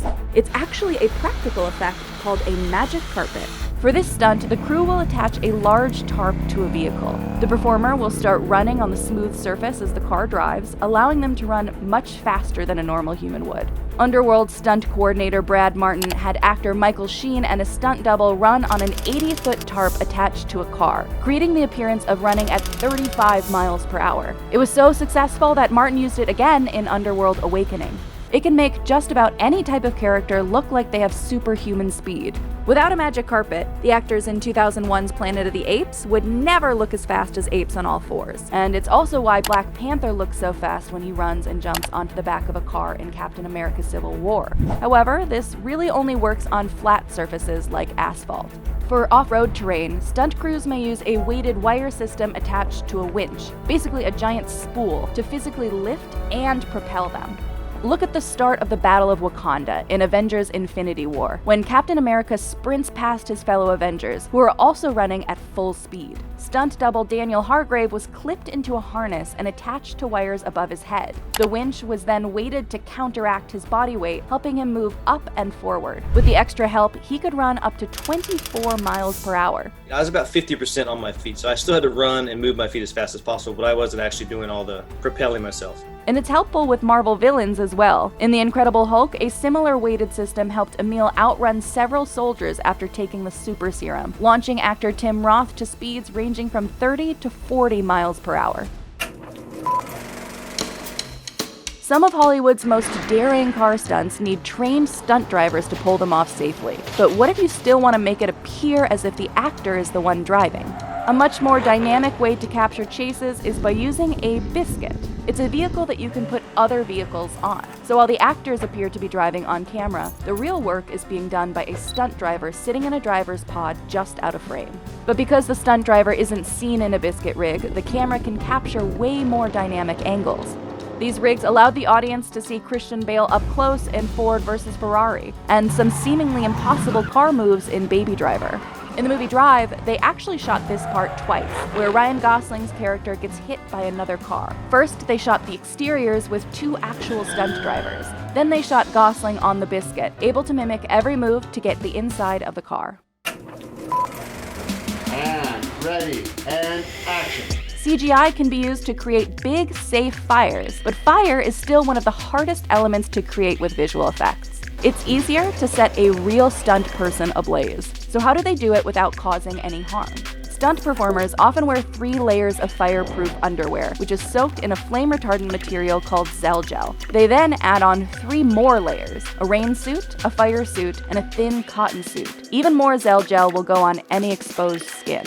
According to Game of Thrones stunt coordinator Rowley Erlam, timing is key for fire stunts. A stunt performer can't be fully engulfed in flames for more than 15 seconds. Fire! 1, 2, 3, 4, 5, 6, 7, 8. Ow! And you often have to account for multiple stunt actors. Over 73 performers were set on fire for the loot train attack in Game of Thrones. Full fire burns also come with acting challenges. Performers need to hold their breath while engulfed in flames in order to not breathe in any of the fire. What stunt tricks do you want to hear more about? Let us know in the comments. To get this ultra-smooth flying shot from 2021's WandaVision, you'll see that the show's stunt team relied on a complex wire setup. Wires in superhero movies and shows aren't new, but they've gotten a lot more sophisticated since the genre's reset in 2000's X-Men. But you can really see just how realistic Hollywood flying scenes have become by going all the way back to the 1950s. Up in the sky! It's a bird! It's a plane! It's Superman! Back then, many of Superman's earliest flying stunts were low-tech. To take off from the ground, actor George Reeves would jump off a springboard that was either just off camera or hidden by objects in the frame. And for shots when Superman would land through a window, he would simply climb up a ladder and jump down, with a foam mattress to cushion his falls. But early Hollywood stunt work was not known for its safety standards. Active flying scenes were filmed using wires, and during one production, the wires holding up George snapped. This led to the use of pans, a low-tech but game-changing solution. George would lay stomach down on the pan while the crew moved him around using a large pole that ran under his legs. With his arms stretched out, it could look like the actor was flying. And because the pan was molded for the actor's body, the crew could hide it under his costume. To really sell the myth of flying, an actor needs to actively use their core and shoulders. Basically, whatever your shoulders, whatever this part of your body is doing is telling the story. Compare George Reeves' flying to Christopher Reeves in 1978's Superman. Christopher was also laying flat, but the actor's experience as a glider helped him hold his body in a more natural and aerodynamic fashion. The filmmakers also wanted to emphasize more movement on screen. So for wider full-body shots, the crew experimented with launching a mannequin out of a cannon and even flying a remote-controlled Superman doll. But to get this kind of shot, it took VFX artist Zoran Perisic and his pioneering Zoptic optical process. This required a front-projected backdrop, where a two-way mirror is placed in front of the camera lens. The desired background is projected and bounces off the mirror onto a beaded screen. All of that was put onto a moving rig so the camera and projector could move in sync. Zoran then added synced zoom lenses to both the projector and camera lens to make it look like Superman was flying towards the camera, even if the actors were motionless. Zooming in couldn't solve one problem, though: how to make Superman's iconic cape billow in the wind. A wind machine on its own wasn't powerful enough. So the special effects team made a remote-controlled rig with rods attached to it to place on the actor's back, hidden under the cape. The combination of the rods moving up and down and the wind machine made the cape flap as Superman soars over Metropolis. These contraptions became outdated once visual effects could place capes and wings in post. As you can see in these behind-the-scenes shots of 2013's Man of Steel, Henry Cavill isn't wearing a cape. But wire rigging remains the primary method of flying thanks to its versatility.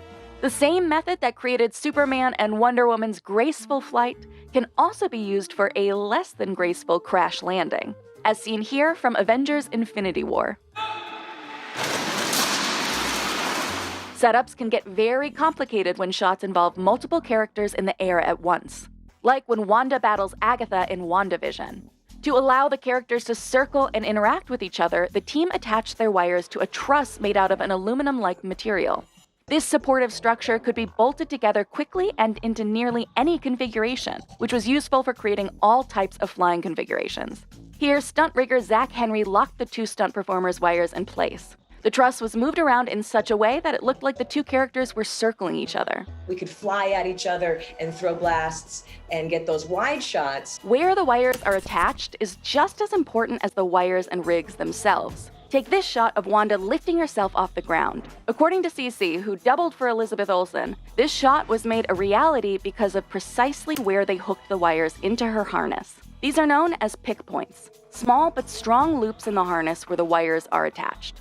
Those points can change depending on the performer and the type of action. In this case, CC was attached at her hips directly to the spreader bar. I can move in between those lines and find my moment of balance. It would allow me to stay in that horizontal flight without swinging back and giving away the illusion that it was a wire. For Wanda to glide off the ground at an angle, CC had two lines attached to her, one to her back and the other to her front, pulling her up and forward simultaneously. Nearly impossible coordination would be needed to make sure these two actions happened at the exact same time. So the stunt team attached the wires to computerized winches, programming in the speeds and direction. The more precise timing created consistent movement for the camera and for the actors. You want it to be the same for the actor every time so that they can learn that rhythm and then they can start performing it. Wire rigging takes a lot of planning and coordination. This flying stunt from Wonder Woman 1984 took almost 20,000 feet of wires to get right. So sometimes teams might turn to a simplified setup like a tuning fork, which provides flexibility in choreography. According to VFX supervisor Gary Brozenich, the flying sequences in Maleficent Mistress of Evil benefited from tuning forks, which could stop, start, and change direction on the spot. The performer is clamped in at their hips by two prongs, while stunt performers steer them around. The fork is also useful for floating shots, but actors will still have to focus on their legs. If your chest is doing something, your legs are just kind of dangling there, it doesn't really look like you're flying at all. When it comes to executing a perfect landing, the stunt team will switch up their methods to allow both characters' feet to land on the ground. Like in this shot when the stunt team used what's called a parallelogram. A performer stands on a platform strapped in with just a belt. Counterweight balancing moves it up and down while the legs stay completely still. They can actually look like they're floating while they're standing on a little piece of platform. Parallelograms are more comfortable than wires and tuning forks, but the actor's form here is crucial, not just for selling the illusion, but also for their own safety. You never want to have straight legs when you hit the ground. You have to have your knees slightly bent to receive the ground, or else you can really damage your knees and your ankles. For these rigs to work safely and effectively, both the performer and the crew guiding them need to work in unison, which of course is prone to human error. That's where the Robo-Moko arm might come in. Take this scene from Black Widow, where Natasha and Yelena free fall before safely parachuting to the ground. A lot of prep went into that sequence to discover which part would be best to have on the Robo-Moko arm versus which part would be best to have in the wires. Certain free falling and tumbling shots involved repeating the same motion in a straight path. For these stunts, an actor was attached to the Robo-Moko arm using just 2 pick points. The path was then programmed in advance, helpful for repeating moves over and over for different performers. They don't have much to do, so they can just be in that Robo-Moko arm and letting it manipulate them as they fall through the sky. The robotic arm can also work directly in sync with a motion control camera, creating smoother and more continuous flying shots. This tool also proved itself useful for tumbling through the air in one continuous motion, as shown here in Sherlock Holmes: A Game of Shadows. Sometimes, you don't even need a real person flying at all. Today's VFX is capable of creating digital doubles from scratch. From the Spider-Man movies to Man of Steel, digital doubles can perform gravity-defying moves. But flying scenes are most convincing when they're all these techniques at once. Even the most CG-heavy flying would be nothing without the pans and wires that made early Superman fly. In fact, you can see Michael Shannon lying on one of those pans in Man of Steel. It's really a team effort when it comes to flying in superhero magic land. All departments are involved in making that look amazing. When Batman appeared on TV screens in the 1960s, It's Batman! His costume looked pretty similar to the comic book. But in 2022's version, the leotard became 3D printed black body armor, complete with a functional arm gadget and insignia. Batman has come a long way from spandex and nylon to practical flying wingsuits. And over the years, the mix of practical effects and CGI has created costumes that feel more real and believable to the audience. In comic books, heroes often wear tight-fitting clothing to show off their superhuman muscles and strength. But when superheroes began showing up on the big screen in the 1940s, those were tough shoes or suits for the actors to fill in real life. Those body types weren't realistic, and neither were the materials. At the time, the most common fabrics for costumes were wool, felt, and nylon. Nothing skin-tight like the comic books required.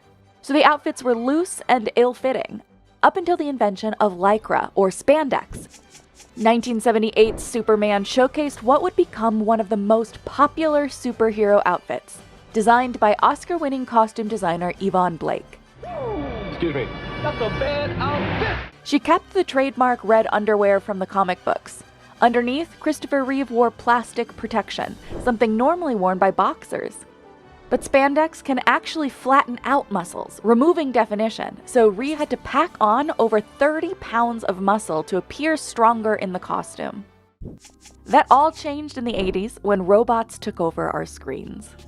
C-3PO's design in Star Wars, combined with the physique of Marvel Comics superheroes, soon paved the way for this armored superhero costume. RoboCop's 1987 armored suit weighed 80 pounds. To make something so bulky actually wearable, the designers started with a flexible undersuit and covered it with a harness, to which they attached a fiberglass exoskeleton. The interior and the black sections were a mix of high-impact plastics and foam rubber, which made the suit so hot actor Peter Weller sweated out 3 pounds a day. The designers eventually installed an AC unit inside the outfit. This was also one of the first times that hero suits were somewhat functional. The team had to build 7 different versions to show damage from different fight scenes, including one made of special fireproof fiberglass worn by a stuntman. Similar hard exteriors were also used to bulk up comic superheroes. Tim Burton upgraded Batman to armor in 1989, swapping the spandex and trunks with sculpted rubber muscles. It was a brilliant suit. I remember seeing that suit on location. It was a new idea and a new technique. The new idea?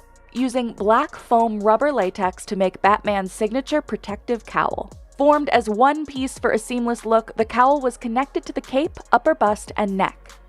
This meant that actor Michael Keaton couldn't actually turn his neck in the costume.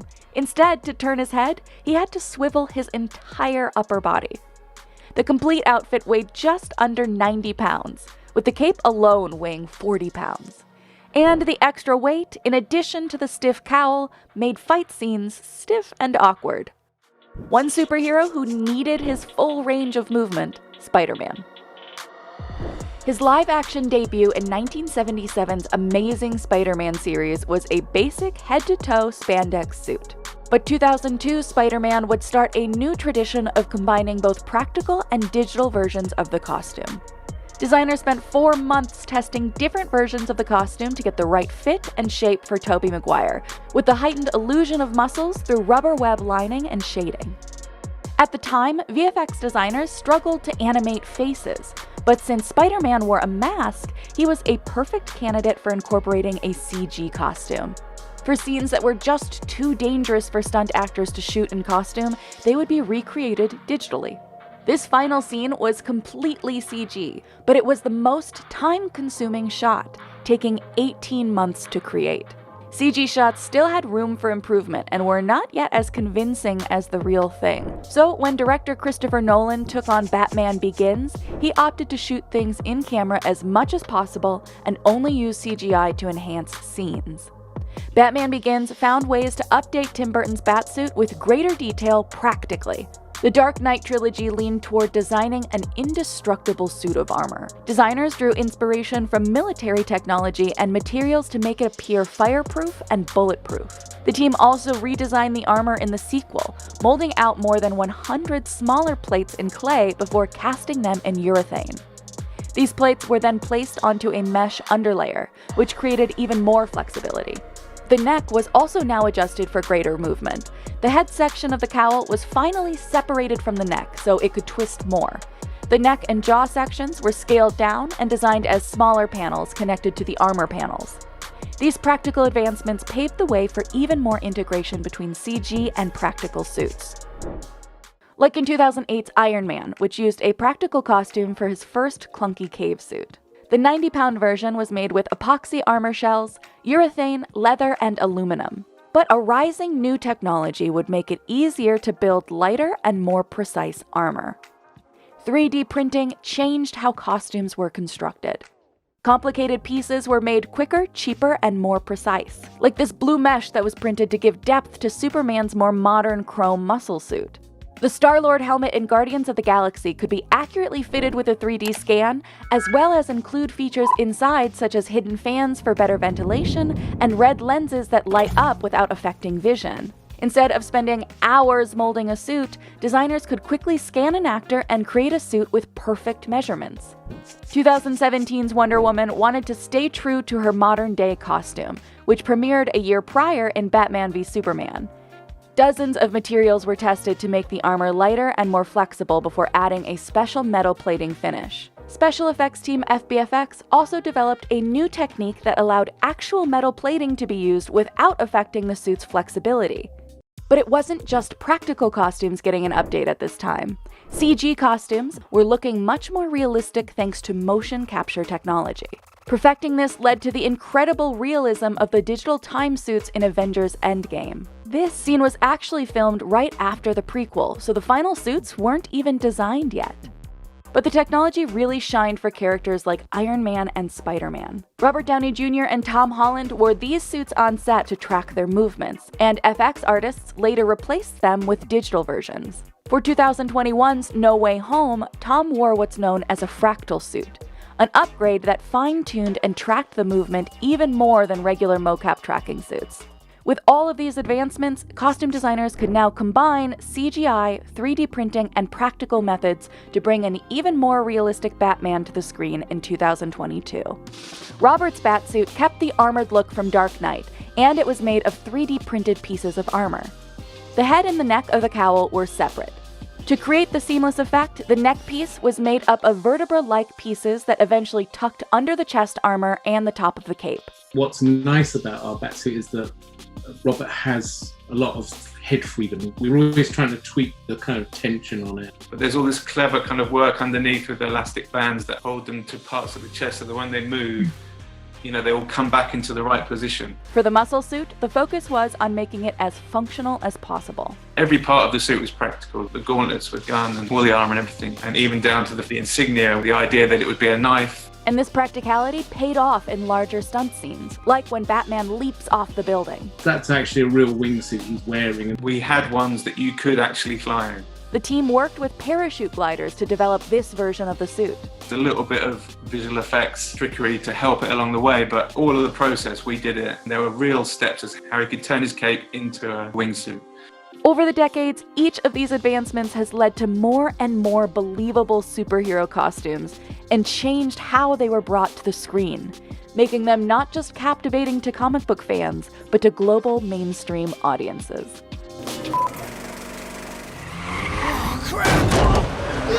This is what that scene looked like behind the scenes. And that's not a stunt double. Tom Holland got hit by this car replica 17 times, then had to lunge himself forward to remain horizontal for the rest of the stunt. And it's not the first time Tom has done his own stunts. As a trained acrobat and gymnast, he's dropped hundreds of feet in the air and has backflipped off a replica of the Washington Monument. Here are 5 dangerous stunts Tom performed himself. So fun. For 2019's Spider-Man Far From Home, Tom trained with stunt coordinator George Cottle for 5 weeks to prepare for all of the film's stunts. But the most intense was this web-swinging sequence with MJ, played by Zendaya. Spider-Man's iconic skyscraper swings have been a consistent challenge in the franchise, predominantly created using CGI in the earlier films. But for Tom, the filmmakers leaned into practical stunts as much as possible. Tom had a body cam attached to him, and both actors were raised by a crane with a wire rig to over 100 feet. The two were then dropped and swung in an arc, with cardboard boxes placed below them as a safety precaution.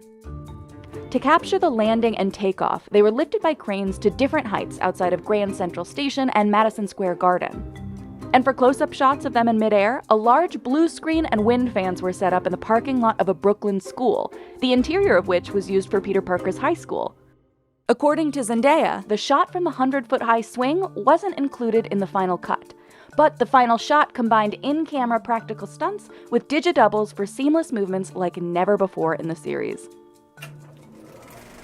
You might think the Washington Monument scene in 2017's Spider-Man Homecoming was all CGI, but that was really Tom climbing and leaping around to save his friends. Various sections of the monument were replicated and built on a soundstage in Atlanta. Specifically, the side of the monument was built at an angle for the initial ascent. Then, wires assisted Tom in the practical climb.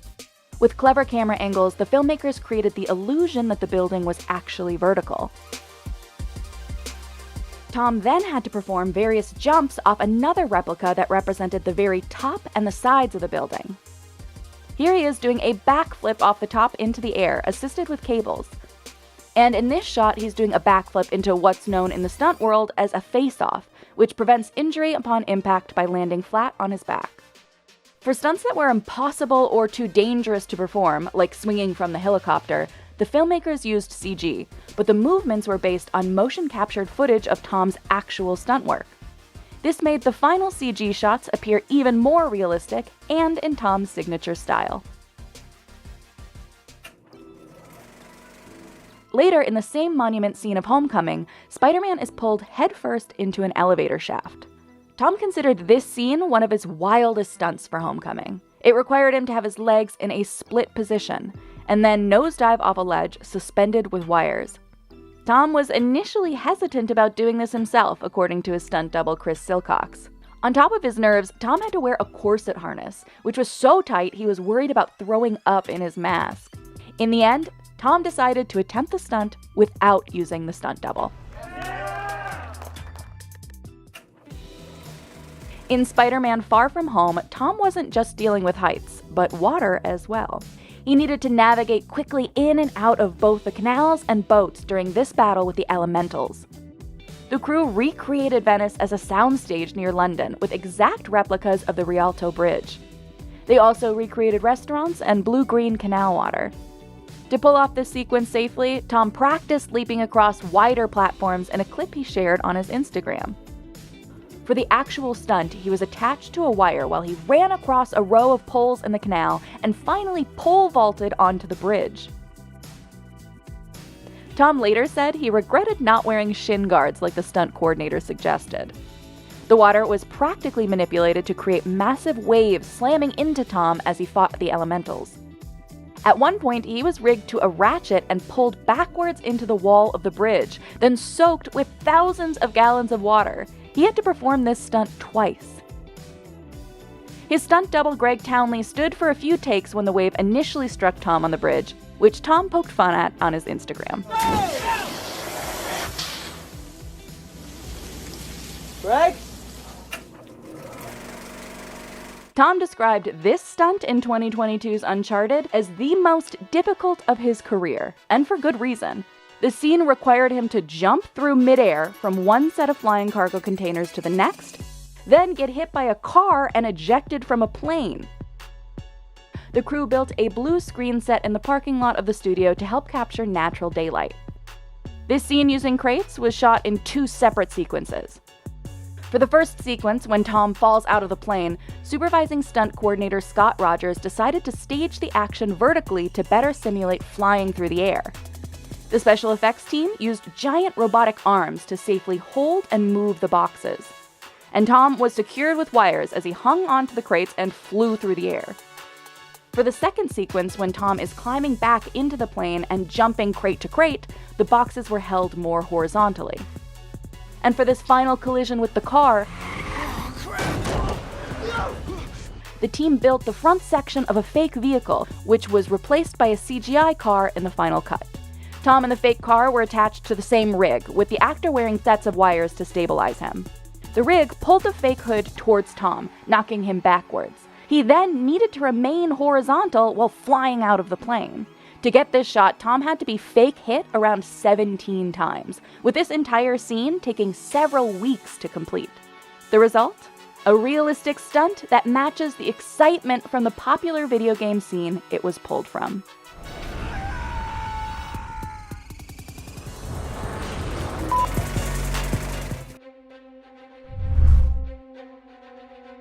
For well over a decade, the Marvel Cinematic Universe has brought the comic world to the big screen using state-of-the-art visual effects and elaborate stunts. Making a Marvel movie is physically demanding work for the actors and the people behind the cameras. To learn how these movies come to life, let's take a look at what 8 Marvel movies look like behind the scenes. The third Captain America movie went big. It was the first film ever to employ IMAX 2D cameras, which came in handy during the now legendary airport battle. For one daring jump, a stunt performer attached to a rope leaped right behind Bucky to capture this shot. For another shot, they actually flipped a truck over. The sequence where Cap faces off against Crossbones and falls out of a window and then onto an awning, a truck, and then finally the ground took a lot of planning. Stunt coordinator Sam Hargrave, who also doubled for Cap at times, said pulling this off involved constructing an awning and shipping dock for the existing building. The awning had to be built at just the right angle, and all the pads had to be obscured. Doctor Strange took the MCU visually to a new level. The multiverse involved intense CGI work. Framestore alone worked on 365 visual effects shots for the film, so naturally, there was a lot of green screen and empty spaces on set. Like when Doctor Strange walks through this portal into another dimension. On set, he was really walking through what looked like a giant glowing hula hoop. Meanwhile, elaborate wire work was used to give the appearance the characters were floating through the air. And when Strange takes on his astral form, the visual effects team backlit everything. This helped them more easily create a transparent effect. And what about Strange's fateful car crash? According to director Scott Derrickson, they had to destroy about 9 real Lamborghinis for this one scene. Unsurprisingly, outer space in the sequel to Guardians of the Galaxy looked a lot like a blue screen. One of the most subtle touches in the film was the de-aging done to Kurt Russell for the opening flashback. While they did do some makeup touch-ups to make him look younger, it was largely CGI. A young actor was used for reference of 30-year-old skin and stood in for Russell on set. Visual effects artists later grafted some of the stand-in's skin onto the older actor. And how do you act alongside a CGI character like Baby Groot? With this Baby Groot doll, which gave the cast a better idea of how they should make eye contact with Baby Groot in a given scene. Actors Bradley Cooper and Vin Diesel recorded the voices of Rocket and Baby Groot in a sound booth. Their facial expressions and gestures were also recorded and used for reference when animating the characters. In Black Panther, the cast's rigorous training in fighting styles ranging from judo to jiu-jitsu is on full display throughout the film. Actor Michael B. Jordan was covered in about 3,000 prosthetic dots. Each one was made with a glue-like material. The makeup team had to make sure they wouldn't all come off during the Warrior Fall sequence, given that it was a fight scene involving a lot of body contact and splashing water. Black Panther was shot all over the world. Many of the Wakanda scenes were filmed on a soundstage in Atlanta, while the car chase through the streets of Busan was actually filmed in South Korea. According to cinematographer Rachel Morrison, they wanted to distinguish Wakanda visually from the rest of the world. One way they did that, lighting. For the Wakanda scenes, Morrison said they relied on warm afternoon light and used supplemental light to get rid of any shadows.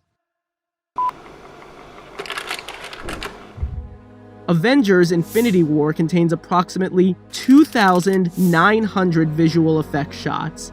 Thanos is a motion capture marvel. Bringing a CGI character with over 40 minutes of screen time to life was a big challenge. At times, actor Josh Brolin would wear a Thanos head on top of his own head so the actors could use this eyeline as a guide. Brolin wore a motion capture suit, tracking marks on his face, and a helmet with cameras attached to it to get every subtle mannerism.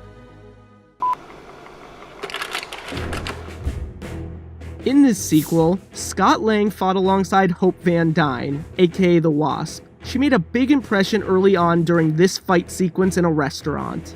The stunt team went through 4 to 5 weeks of intense training for it. Evangeline Lilly worked with them to tweak the character's moves to fit the actress's own movements. For example, Lilly thought to add a lot of S-curves into her fighting style. Giant Man was of course created with CGI, but for the part where he collapses into the water, they had sprinklers on set to actually splash onlookers. Then, there is the stunning quantum realm. When building this microscopic world, the visual effects team made sure to give it a psychedelic feel. Everything in this environment was constantly in motion. To make such a tiny world seem so much bigger, they relied heavily on macro photography. Other photography devices such as lens flares added to the energetic visuals. Oscar winner Brie Larson got in superhero shape to portray the titular hero. Larson worked with celebrity trainer Jason Walsh for 9 months before Captain Marvel started shooting. By the end of their time together, she was strong enough to be able to push a Jeep, so she was more than ready for shots like this. And how do you make Captain Marvel fly? Sometimes they used wires. Other times, they used a tuning fork rig, which was operated by crew members in blue suits who would be edited out later. Captain Marvel also features some of the MCU's most convincing de-aging work to date. The visual effects team was tasked with making Samuel Jackson look like his 1990s self. Nick Fury has a lot of screen time. There are at least 800 de-aging shots in the film, and the artist had to take nearly 3 decades off of him. While filming, Jackson donned a wig and tracking dots on his face. In post-production, they got to work reshaping and resculpting the actor's face while altering the texture of his skin. Luckily, they had a lot of reference material of 1990s era Jackson to work off of. To play the updated version of Thor, chiseled star Chris Hemsworth wore a bodysuit, which he estimated weighed 60 to 70 pounds, as well as a mouthpiece that puffed out his cheeks. While the visual effects team did some touch-ups, Marvel Entertainment visual effects producer Jen Underdahl said that actually having the suit on set helped Hemsworth's performance. And for this one shot, you will notice the actors weren't actually wearing their nanotech suits on set. That is because it made more sense to create these suits largely using visual effects. Since they constantly expand and shrink, it would be hard to do that practically. Nothing compared to the film's final battle. Bringing this many characters together in one place was a logistical challenge. Not every actor could actually be there on set at the same time. Take this shot where the MCU's female heroes stood together. Tom Holland couldn't be there on that day. Because Peter Parker hands Captain Marvel the Infinity Gauntlet, they needed to have somebody there to interact with Brie Larson, so another actor stood in for him, and Holland was later digitally added into the scene.